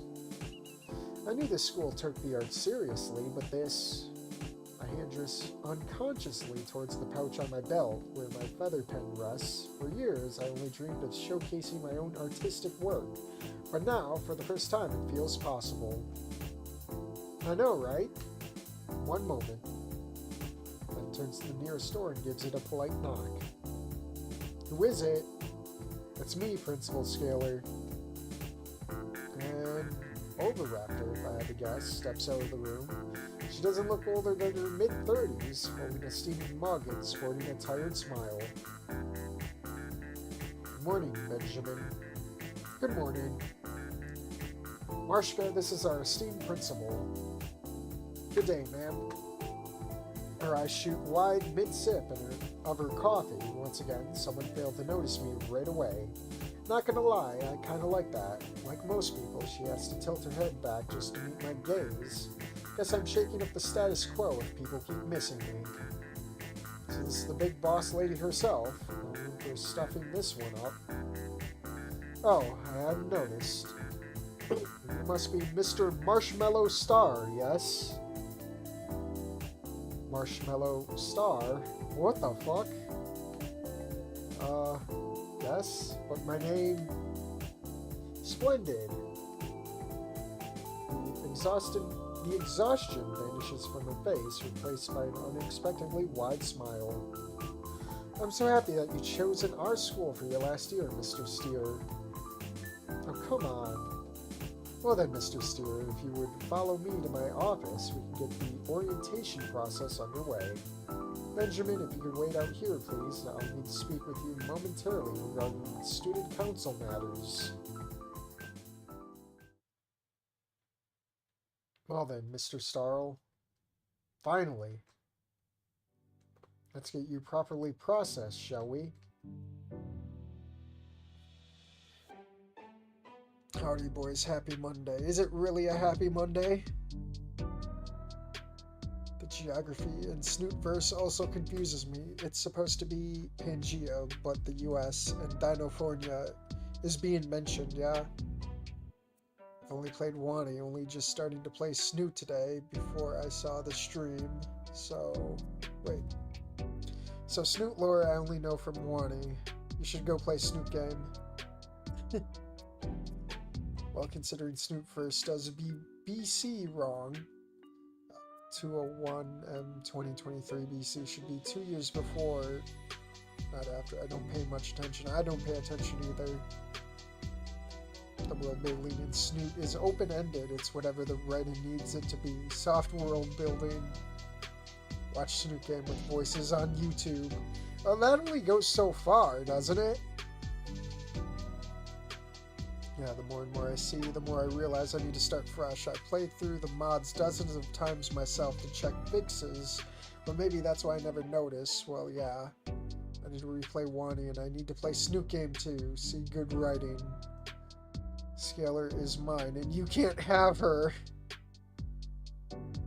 Being objective with regard to our own creations is difficult because we often see what we want to see. Yeah, that's true. At least the characters aren't flying all over the place. Are we referencing Wani Gemu? She pulls out a manila folder, her gaze narrowing slightly as she flips open the first page. I must say, we're quite thrilled to have a human student joining us here at St. Hammond once more. It's been, far too long since we had the privilege. Okay, maybe a little too thrilled, but I guess the diversity looks good when asking the Department of Education for bigger budgets and whatnot. She takes a moment to read through my file. Here we go, let's hope she doesn't dig too deep. It says here, you hail from Australia originally, but your family has relocated numerous times since arriving in the States. A faint look of bewilderment crosses her face, and I can guess why. Did a full lap of Aus before coming here, and once I got stateside, New York, Ohio, West Virginia, Indiana, Wisconsin, Colorado, Utah, Wyoming, Washington, and now finally Volcadera, California. My word, you've certainly had your fair share of cross-country travels at such a young age. If you don't mind me asking, it's not every day I meet a student who could legitimately be considered a globetrotter of sorts. Oh shit, right off the bat, huh? This is a first. Most principals I've met don't even bat an eye at my various relocations. Right, keep it vague. Truth is, it's down to my parents' work. They're in a field that requires frequent relocations to chase new projects and clients. Better make it seem like I'm fine, just in case. It's been a good experience, all that travel. got to see damn near every corner of the country before landing here in sunny Cali. Just hoping she doesn't try to dig any deeper. Amelia and Hudson Sturl, mechanical and electrical engineers, if I'm not mistaken. An impressive pairing, to be sure. I can see how their unique skill set might necessitate extensive travel to secure specialized contracts. While I'm certain your family's nomadic lifestyle has enriched your personal growth in many ways, I do hope you'll find our fair city to be a welcoming home. I couldn't suppress the faint tremor that rippled through my right leg, my stib kicking in instinctively as my mind dredged up unpleasant memories. Personal growth, huh? I guess I've seen a lot these past few years, but I haven't really grown at all. I'm still the same broken mess I was a decade ago. How much longer until someone notices my condition? Until the staring and whispering start again? Until the past finally swallows me whole? No, I refuse. I just gotta keep swimming. I appreciate the kind welcome, Miss Scaler. Truth be told, my folks have no intention of pulling up stakes this time around. With this being my senior year and all, they've got their hearts set on finally putting down roots here in Volcadera. She gives me a nod before turning her attention back to my documents. Your home address. The scrapyard. Unconventional choice of residence, though I suppose it aligns rather poetically with your family's vocations. She flips to the next page, and I catch a glimpse of my previous teachers' names. Despite my brief stays and rapid exits from most schools, I like to think I left a good impression where I could. I must say, your academic record precedes you, Mr. Starl. Straight A's, just like any Mary Sue. Let's go. You demonstrated a rare gift across multiple disciplines, particularly in subjects tied directly or even tangentially to engineering and electrical work. Beats all the more impressive given your unique circumstances. However, I would be remiss if I didn't address some of the observations made by your previous instructors. While your talents are undeniable, it seems like you've struggled at times with letting others in, forming meaningful connections beyond a purely academic context. You're not wrong, ma'am. Building lasting connections hasn't exactly been my forte over the years. To be honest, that was a big part of why I chose to enroll at St. Hammond's for my senior year. Sure, I had friends at every school, but I never did let them get too close, especially once my shame got exposed over and over again. I want to make friends, I really do, but how long until we have to uproot again? No, I have to break the cycle. It's my only hope. The way I see it, if I'm going to put in the effort to break old habits and start forging some real bonds, I may as well do it surrounded by like-minded creative types, eh? I'm pleased to hear you're eager to immerse yourself in St. Hammond's vibrant community, Mr. Starl. Nurturing meaningful connections is a crucial part of the high school experience, one that should not be overlooked. She flips another page. Ah shit, medical time. It should be fine. The full nature of my condition shouldn't be listed, but there was only so much my folks were able to have censored, and Scaler did bring up my relocation. She's gonna ask questions, no doubt. Now then, I understand you're on the Oh, this is like, what, the third time? Autism. Okay, Mr. Christian Weston Chandler. Is Sonichu in the room with us right now? I understand you're on the autism spectrum, correct? I presume it's appropriate to ask if you require additional support and accommodations. Is that what caught her eye? Well, that's a relief. I appreciate your concern, ma'am, but you needn't front too much over my autism. I'm very much high-functioning and don't require much help.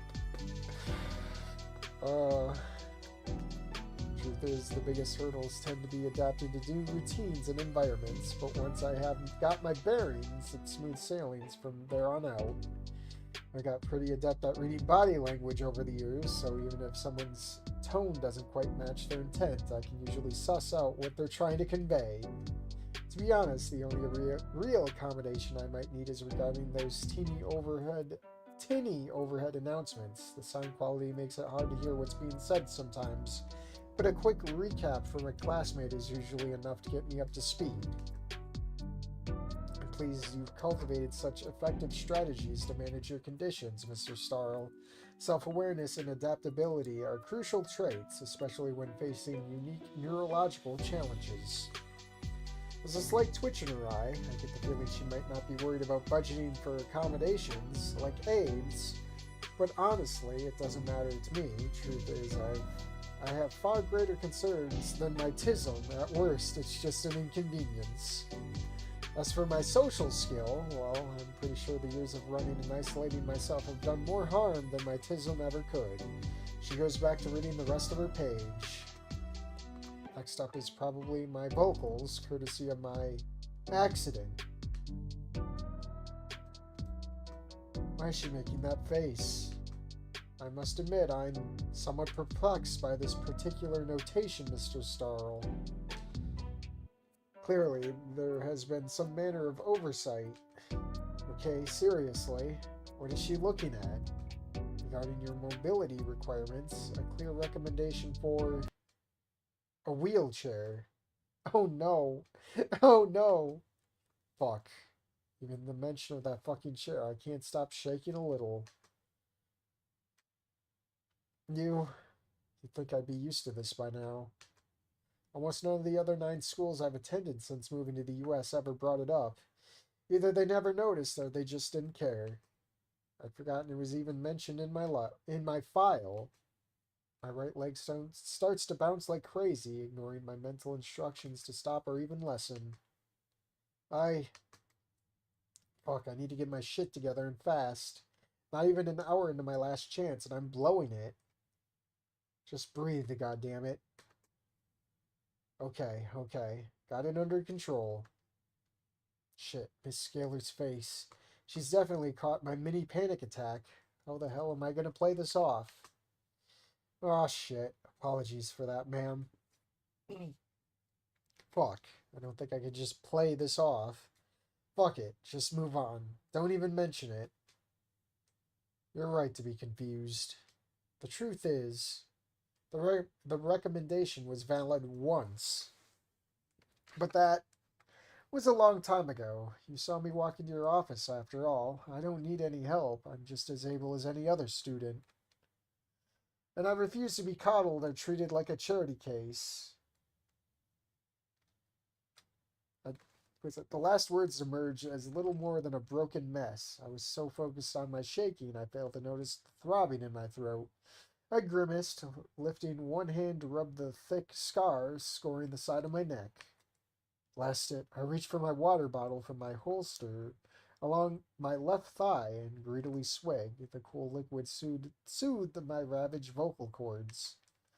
I noticed Miss Scalar isn't saying anything. Shit, the quicker we move on, the better. Okay, let's discuss my voice then. Sorry about that, ma'am. I'm sure it should be mentioned in my file, but most of my kind don't sound like a wombat and a wood chipper. That's something unique to me. Must not use me as a baseline for other human cadences. Yes, it's mentioned here. An old injury causing eventual breakdown of speech. Unless frequently lubricated, your voice may be unorthodox, Mr. Starl. But I can assure you it's not the strangest we've had both in the past and present at St. Hammond. She's saying there are people here with voices as bad as mine? That'd be a first.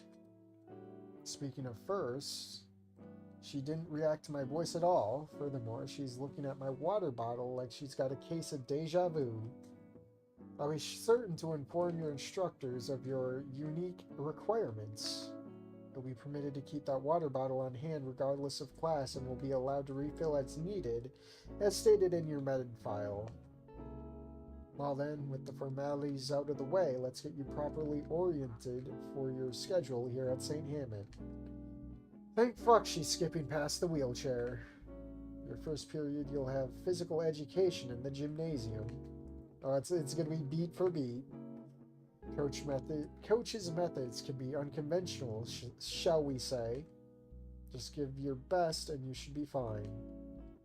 After PE, you will transfer to Mr. Idekin's advanced placement art course up on the 3rd floor. I have a feeling you and Idekin will get along splendidly. His passion for arts is utterly infectious, a perfect environment for budding talents such as yourself to thrive. I have no doubt you'll find his tutelage most inspiring. It's time for water.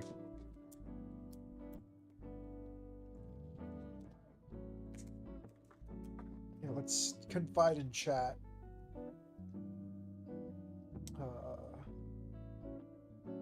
Even Snoot Game was pretty bad apparently, and an Anon from Lit helped rewrite the script.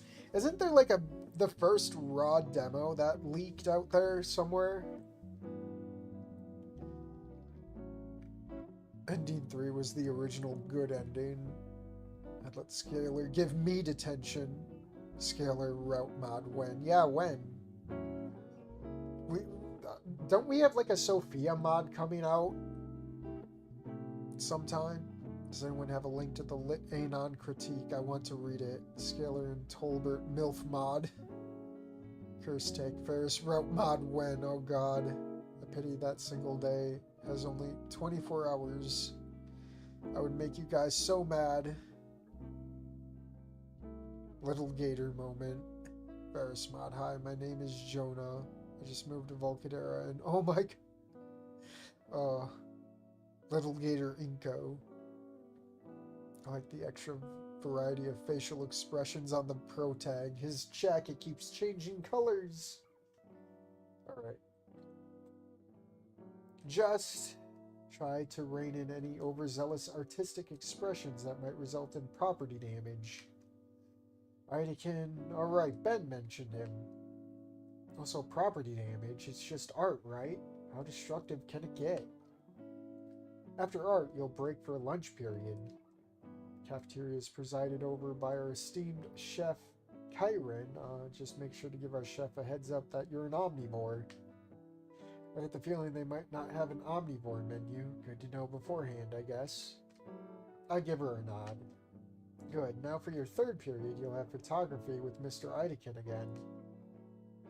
Well, now I certainly hope you two get along, since you'll be seeing Mr. Idekin for most of this year. Up next is Miss Python's Advanced Technology Lab. Given your parents' respective vocations, I expect you'll find Miss Python's usual curriculum well suited to nurturing your own technical aptitudes. After technology, you'll transition to Miss Prockling's History and Cultural Studies course. A word of advice regarding Miss Prockling: her passion for imparting knowledge is unparalleled. I'd suggest arriving promptly to avoid any unpleasantness. Okay. I can see you've also applied for an elective. Oh no!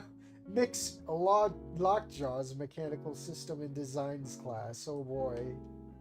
Class takes place after school hours, essentially an extra period after final bell.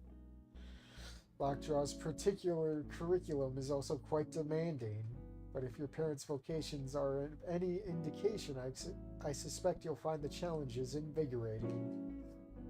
After that, she went on a few more minutes going over the smaller, unimportant stuff, different school, different state, but basically the same rules as always and whatnot. Well, ma'am, thank you for the orientation. I may be a new bloke on the block, but I fully intend on leaving my mark on St. Hammond. Your enthusiasm is admirable, Mr. Starl. I have a feeling you're going to leave quite an impression on the school before your tenure is through. But before you go, there's one final matter we should address. She flips back through my file. Back to the medical section. Shit. I see her eyes snap right to the wheelchair part. She then looks up and gives me a once-over. Eventually she nods to herself as if finishing some internal debate, then opens a drawer on her desk, pulling out a small clean brass key, placing it on the desk and sliding it over to me. This key provides access to the elevators situated throughout the campus. As you no doubt surmise, traversing a multi-level facility such as this one may prove challenging, and given the details on this report, I believe it prudent to give you access. What? An elevator key? Wait a second, if she's giving me the key... Wait, if she's giving the key to me only because of what's in my med file, that means only staff or disabled students have access to them. As if I need another fucking reminder or more coddling. I'm about to protest. But Scalar notices and lifts a hand up to stop me. Her expression is void of pity or condescension. Please allow me to clarify. I would be remiss if I fail to make you aware of the accommodations available to you here at St. Hammond. Should you ever find traversing our multi-level campus too taxing or uncomfortable, these elevators provide a discreet alternative route between floors. This key is not a requirement, Mr. Starl, nor is it any way meant as an insult to your capabilities. No one here will judge you, regardless of the path you elect to take on any given day. For a few moments, I simply studied the innocuous brass key lying before me. A tempest of emotions churned within me. She's right. Taking the key isn't an admission of weakness. It would just be bloody foolish to spurn any advantages within my grasp here. Not to mention, if I fight too hard, it's only going to cause issues. As she said, I don't have to use the key. That's more than previous schools have done for me. Thank you, ma'am. I take the key and deposit it into one of my pouches adorning my belt. I can see the swell of relief wash over the Oviraptor's face. It seems she was concerned I wouldn't accept the key. She looks past me, no doubt at a clock on the wall. We still have a few moments before your first class, Mr. Starl. Perhaps you'd like to have a brief tour of our gallery while you're here. It may prove inspiring for a budding talent such as yourself. I'll leave you to send McKnight in when you depart.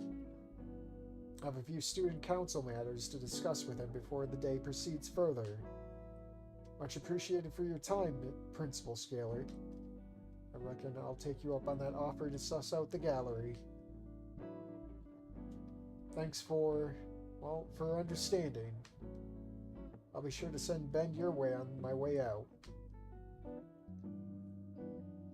Alright, chat.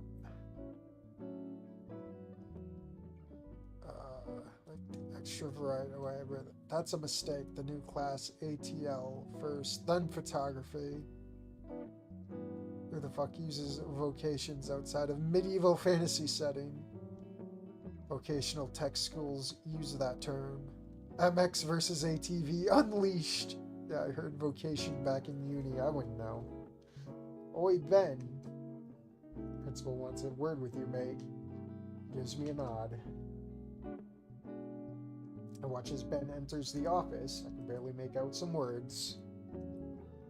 But it's none of my business, so I move a few feet away out of earshot of the discussion inside. Let's see what the gallery has on display. To the left of Scalar's office sits a vivid acrylic painting, bright reds and golds swirled together in an otherworldly vision of a burning forest. Are we going to go through all of these? Well, they don't do things by half measures around here, do they? Glance at the accompanying plaque reveals to be the work of a former St. Hammond alum. Making sense, it's really damn good. As I continue exploring, I'm drawn to a nearby stone sculpture, polished granite shaped into a bird mid-dive, frozen in a moment of graceful descent. Reminds me of all the shots I've snagged of Boomer mid-hunt or in an acrobatic display. My next discovery is a detailed metalwork sculpture. This one's a little more abstract, kind of hard to make out what it is. I'd say a flower, but there's something off about it. A lot of the metal has been welded just to give it that rainbowish shine. According to the placard, this piece was displayed in an art museum for a while. I hate art museums. They're all a joke these days. Same as modern art in general. Oh yeah, let him just slap a banana on a black canvas with some duct tape. Bam, now pay him 40K a year to house their art. Weren't we just saying, like, Lunar would be like a museum person? Weren't we just gassing Lunar up, and now we're saying we hate museums? I hate museums! Modern art critics are the worst, too, just sputtering off actual batshit to sound smart. Hang on, let me get into the high art mindset. Yes, the resplendent argent filaments unfurl with the poised elegance of a celestial bloom greeting the first light of the immaculate dawn. Yes. Oh wait, hang on, I know why it looks off. Yeah, as I step around it, the shape changes. Oh shit, it's a person! Now that I'm looking at it from this angle, the flower shape makes sense. According to the placard, the creator made this as a way of asking out his crush. Forget what I said then. This isn't modern slop. This shit is gas. Hopefully they got together. It would seem this place does, in fact, recognize metalwork as art. That's good for me.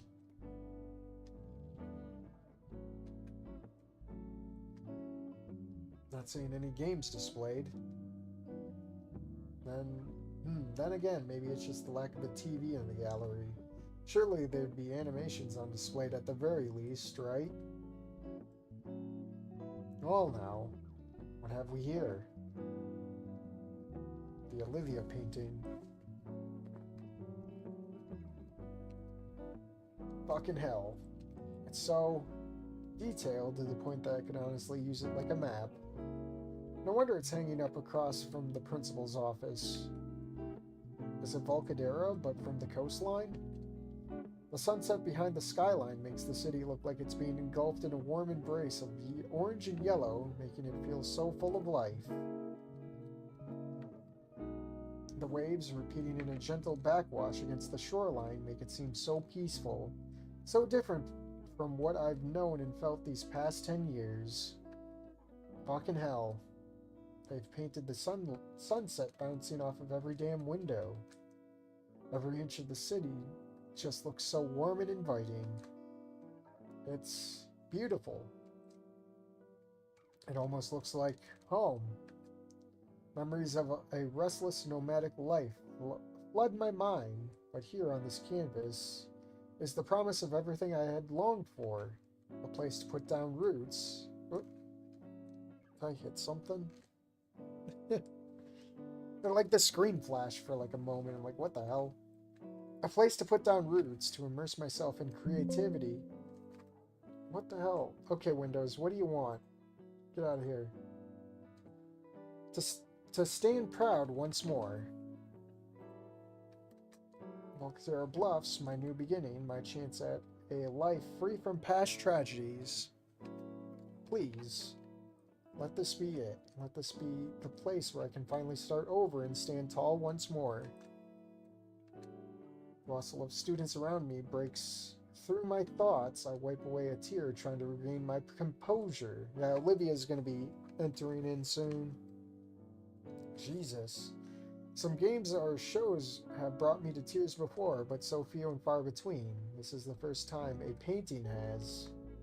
Unconsciously, I reach for the rim of my goggles and slide them down to hide the tear, and so I can get a better look at the work without shoving my face against the glass. This level of passion and skill is insane. It's got to be the work of a teacher or an alum. With the flick of my fingers, I twist the micro dials on the right lens until the HUD flickers to life. Right camera activated. Zoom factor ×1. Glass surface detected. Polarizing filter enabled. My thumb brushed the finely machined button nestled above the right lens with a satisfying click. This incredible image is now saved to my cloud. The image appeared in my left viewfinder, perfectly capturing the breathtaking art. Every brushstroke and detail was preserved with modern optics. Oh, hang on, I left out the title of the artist of the piece. Let's see now, the tag says Dreamscape, artist Ode Halford, 9th grade, first place, 201M 2020. Ninth grade? This masterpiece was the work of a ninth grader. Sweet bloody Christ. Now that I look at the rest of the paintings, this is insane. This O. Halford is league ahead of all the others. This is hands down the best piece in here. And that's after considering they just got about every medium covered. Acrylic, pastel, marble, obsidian, iron, gold. Still no games are interactive experiences, hopefully just because of lack of TVs. Putting that aside, I can match the metalwork on display easily. Benefits of having years of hands-on experience in more ways than one. Whereas for paintings and drawings, while my sense of style is well developed, I couldn't come close to some of these. I'm a senior, how the hell am I even supposed to begin closing this gap?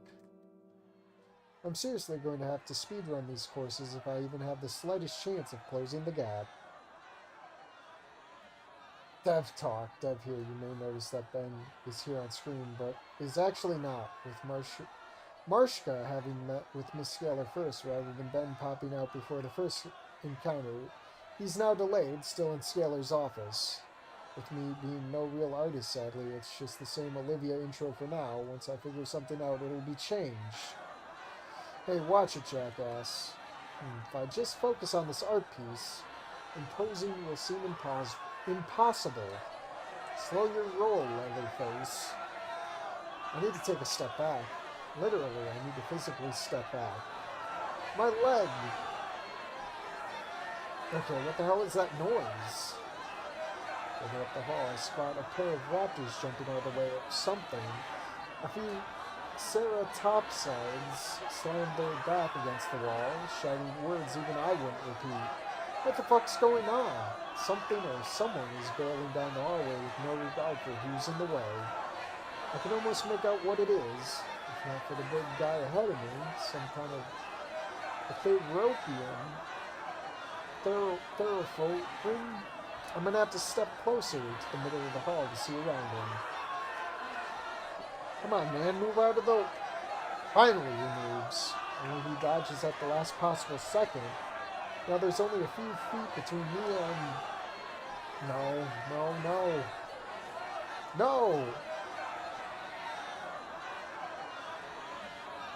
And I just image the mental image of Marshka freezing in place, only to barely dodge out of the way, possibly by jumping over Olivia. Idea work in progress. It's always good to see the animations again.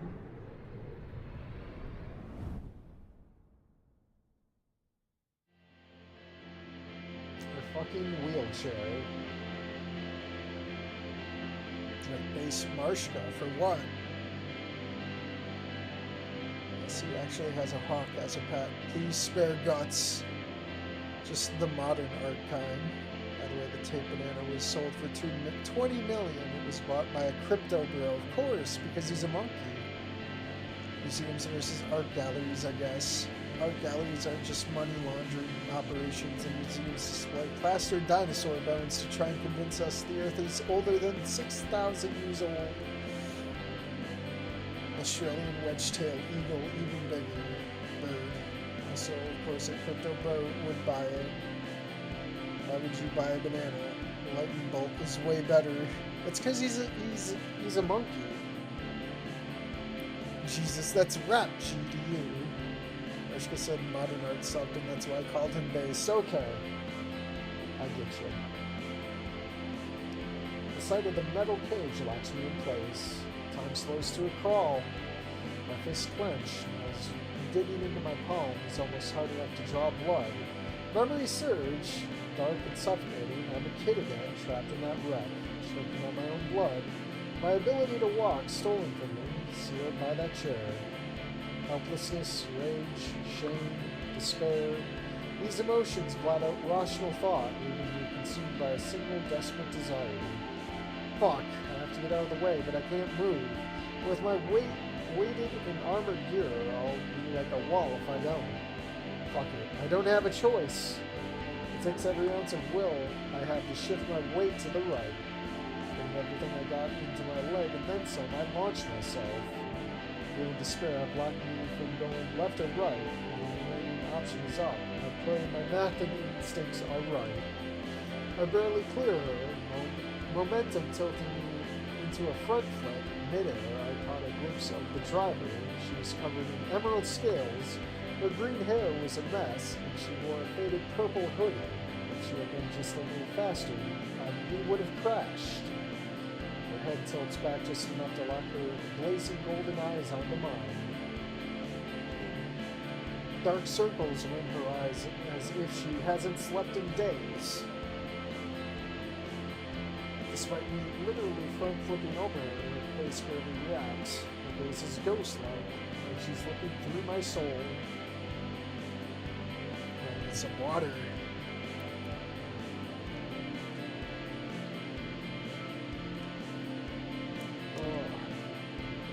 What are the odds we meet right after I move here? Why didn't you even try to stop? Was you angry to be in the chair like I was? Or maybe you stopped caring altogether, like I almost did. Who are you? I can't help but wonder. One thing is for certain, I won't ever forget that face. Not for as long as I live. But just as fast as she came, she's gone. As she rounds the corner, I go to stick the landing, only for my body to seize up.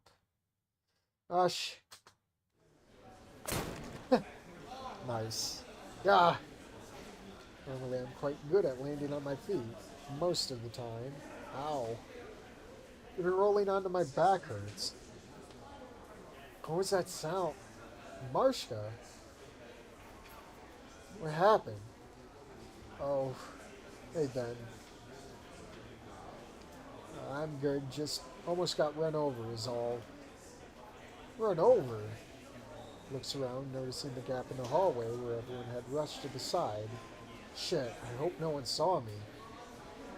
There's this look on his face that, like he's already putting the pieces together. But then he looks down. I follow his gaze and see a faint trail of dirt beneath him, clearly left behind by wheels. I see, don't worry, Marshka, I'll take care of this. I mean, if I hadn't got so spooked, I could have easily sidestepped. I'd rather not cause trouble for a stranger on my first day here. Nah, mate, it's all good. She didn't hit me or anything. It was more my fault for not paying attention, really. If you say so. Just be more careful. You humans don't have built-in armor, after all. Jeez, I'm not that helpless. He's not wrong, but still. I mean, that's kinda... A distant breaking sound draws our attention further up the hall. That big guy from earlier has accidentally swung his tail onto one of the display cases. It wasn't a hard hit, but more than enough to leave a massive crack running across the entire panel. But not again. Ben hangs his head as the big fella freezes for a second and bolts down the hall. If only he had smooth skin. I guess that natural armor isn't always a benefit, huh? Shit, why the hell did I say that out loud? Suppose if he were human, he would have left a mark, huh? He wouldn't have left a mark, huh? Guess there are ups and downs to both sides. It could have gone badly. I guess he didn't take it that way. So I take it students crashing into displays is a common occurrence. Often enough to drain school funds and repairs. Shit. I'm surprised the school is in as good condition as it is. Well, not to brag, but I make do. School bell echoes through the now empty hall, which I can still hear the rustle and bustle. Shit. Late on the first bloody day. Whoops. Sorry to run on you like that. You should get going to your first class. Do I need a late slip or something? Nah, it's the first day. Teachers are lenient. I'm fine either way, since, you know... Now, of course, the perks of being class president and all that. What's your first period? PE in the gym. Ben sucks the air through his teeth in a prolonged wince. Wait, You'll be fine. The gymnasium's down that way. Alright. Here, take this. Ben hands me a small folder. I can make out a laminated picture sticking out of the normal-looking documents. The scaler forgot to give you these. Most unimportant stuff. History of the school, info on electives, that sort of thing. Plus a map, which isn't totally accurate, sadly. Still, it should be enough to get you where you're going. Don't keep Coach waiting too long. I need to get going too. He isn't that bad, is he? I gotta go, bye. Talk about power walking. Well, that reaction was something, alright.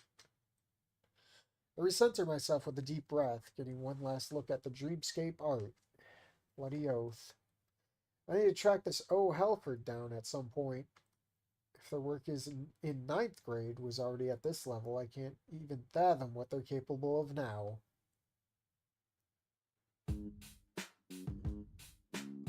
Following Ben's vague directions and the school map he gave me, I head off towards the school gymnasium.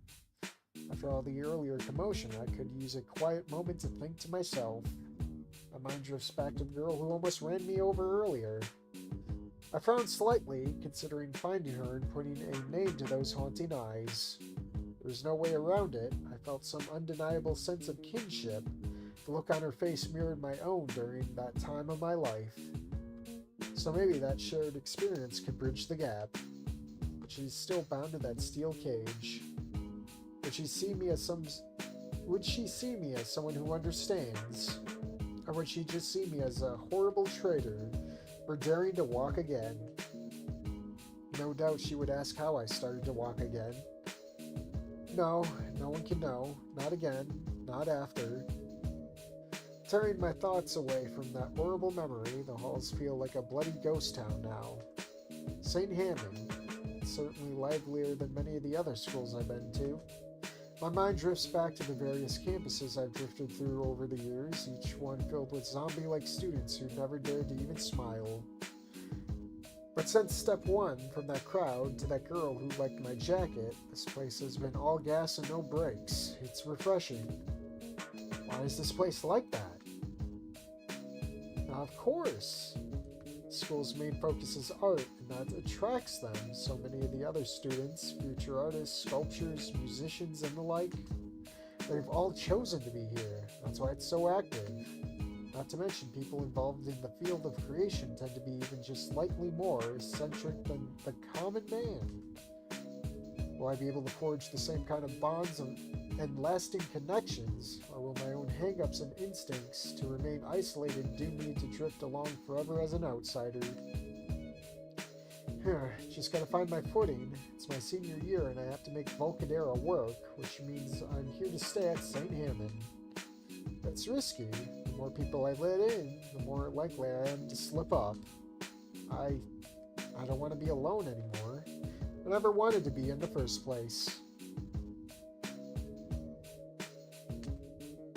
Here's hoping Ben's warning not to keep this coach waiting too long was just a spot of harmless paranoia. Most kids hate PE, but I used to play junior football, well, junior AFL. I used to love PE. Before, well, let's see how I stack up to this den of saurians.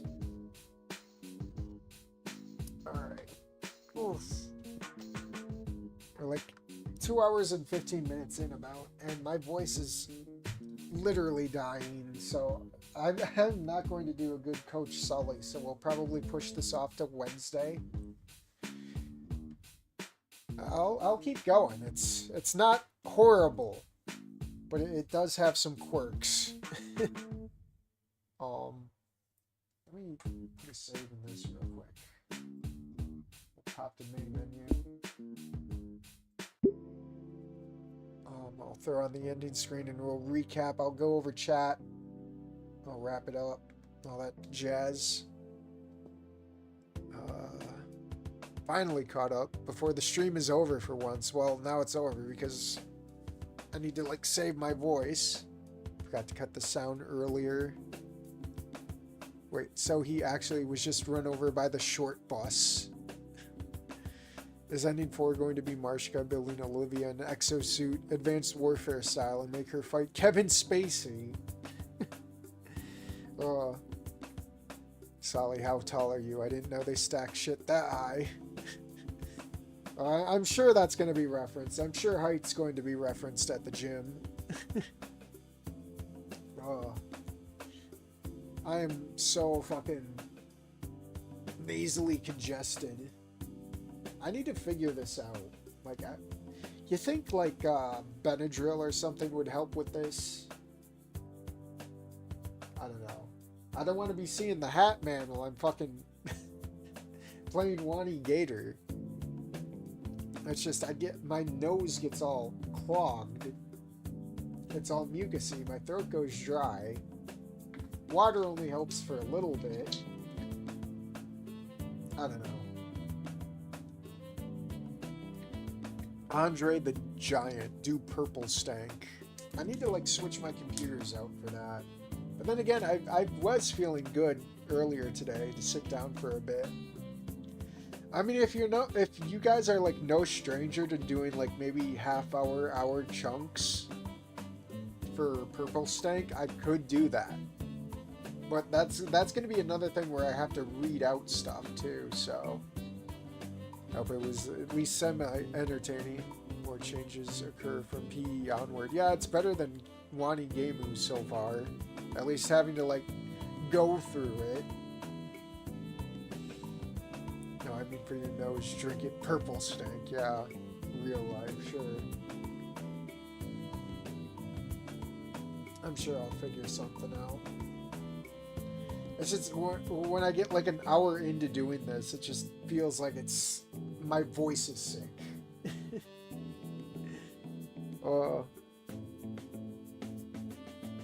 I mean, I don't hate it, but like I have to like put more effort into not like fumbling over like syllables and shit.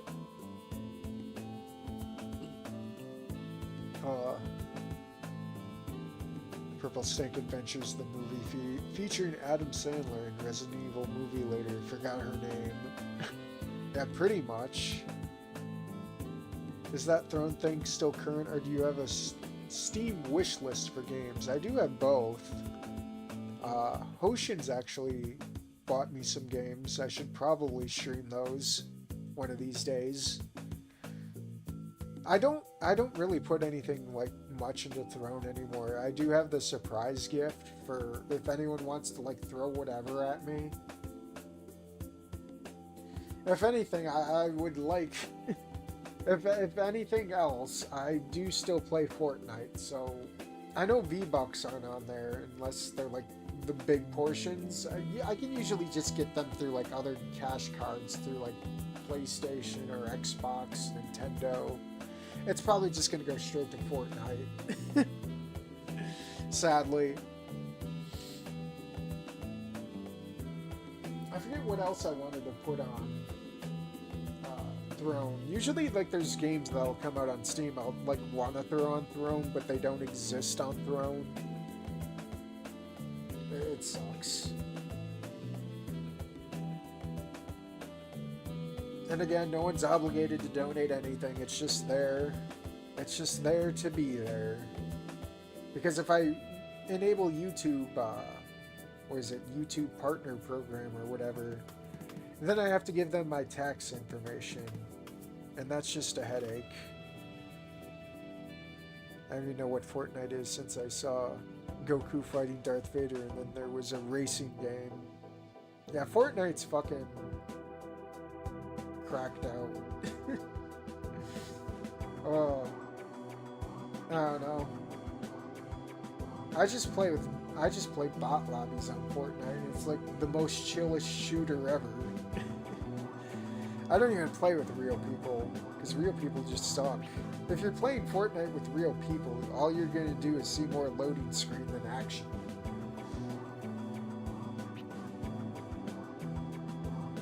But yeah, tomorrow I'll throw on, we'll continue this Wednesday.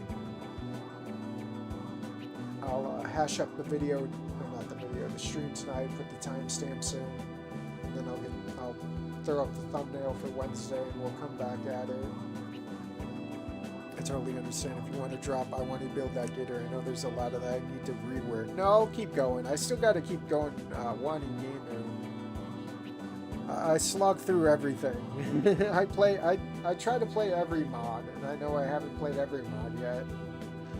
But I do hope you see it through the current end. As the more insight I get, the better. Sure.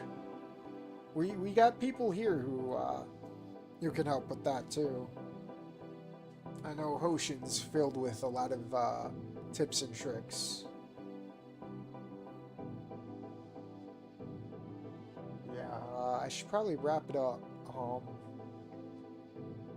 Probably zonk out for the night or something. I don't know. I didn't get too well sleep yesterday, and I hope to keep changing that. I don't want to keep defaulting on, what is it, melatonin, because the last time I took a melatonin, I had a dream I didn't like, and I can't explain it because I don't want to explain it. It's not, it's gross. Oh god, and then there's that one body horror dream. It wasn't on melatonin, but goddamn, now that I bring that up, I remember the body horror dream. There's got to be a better way to get sleep. But yeah, I'll stop my yapping, and we'll be back either tomorrow or for sure Wednesday. If tomorrow, I'm probably going to put on... We're going to continue Splintered, because I really want to finish that game. It's pretty fun. Anyways, I will be off.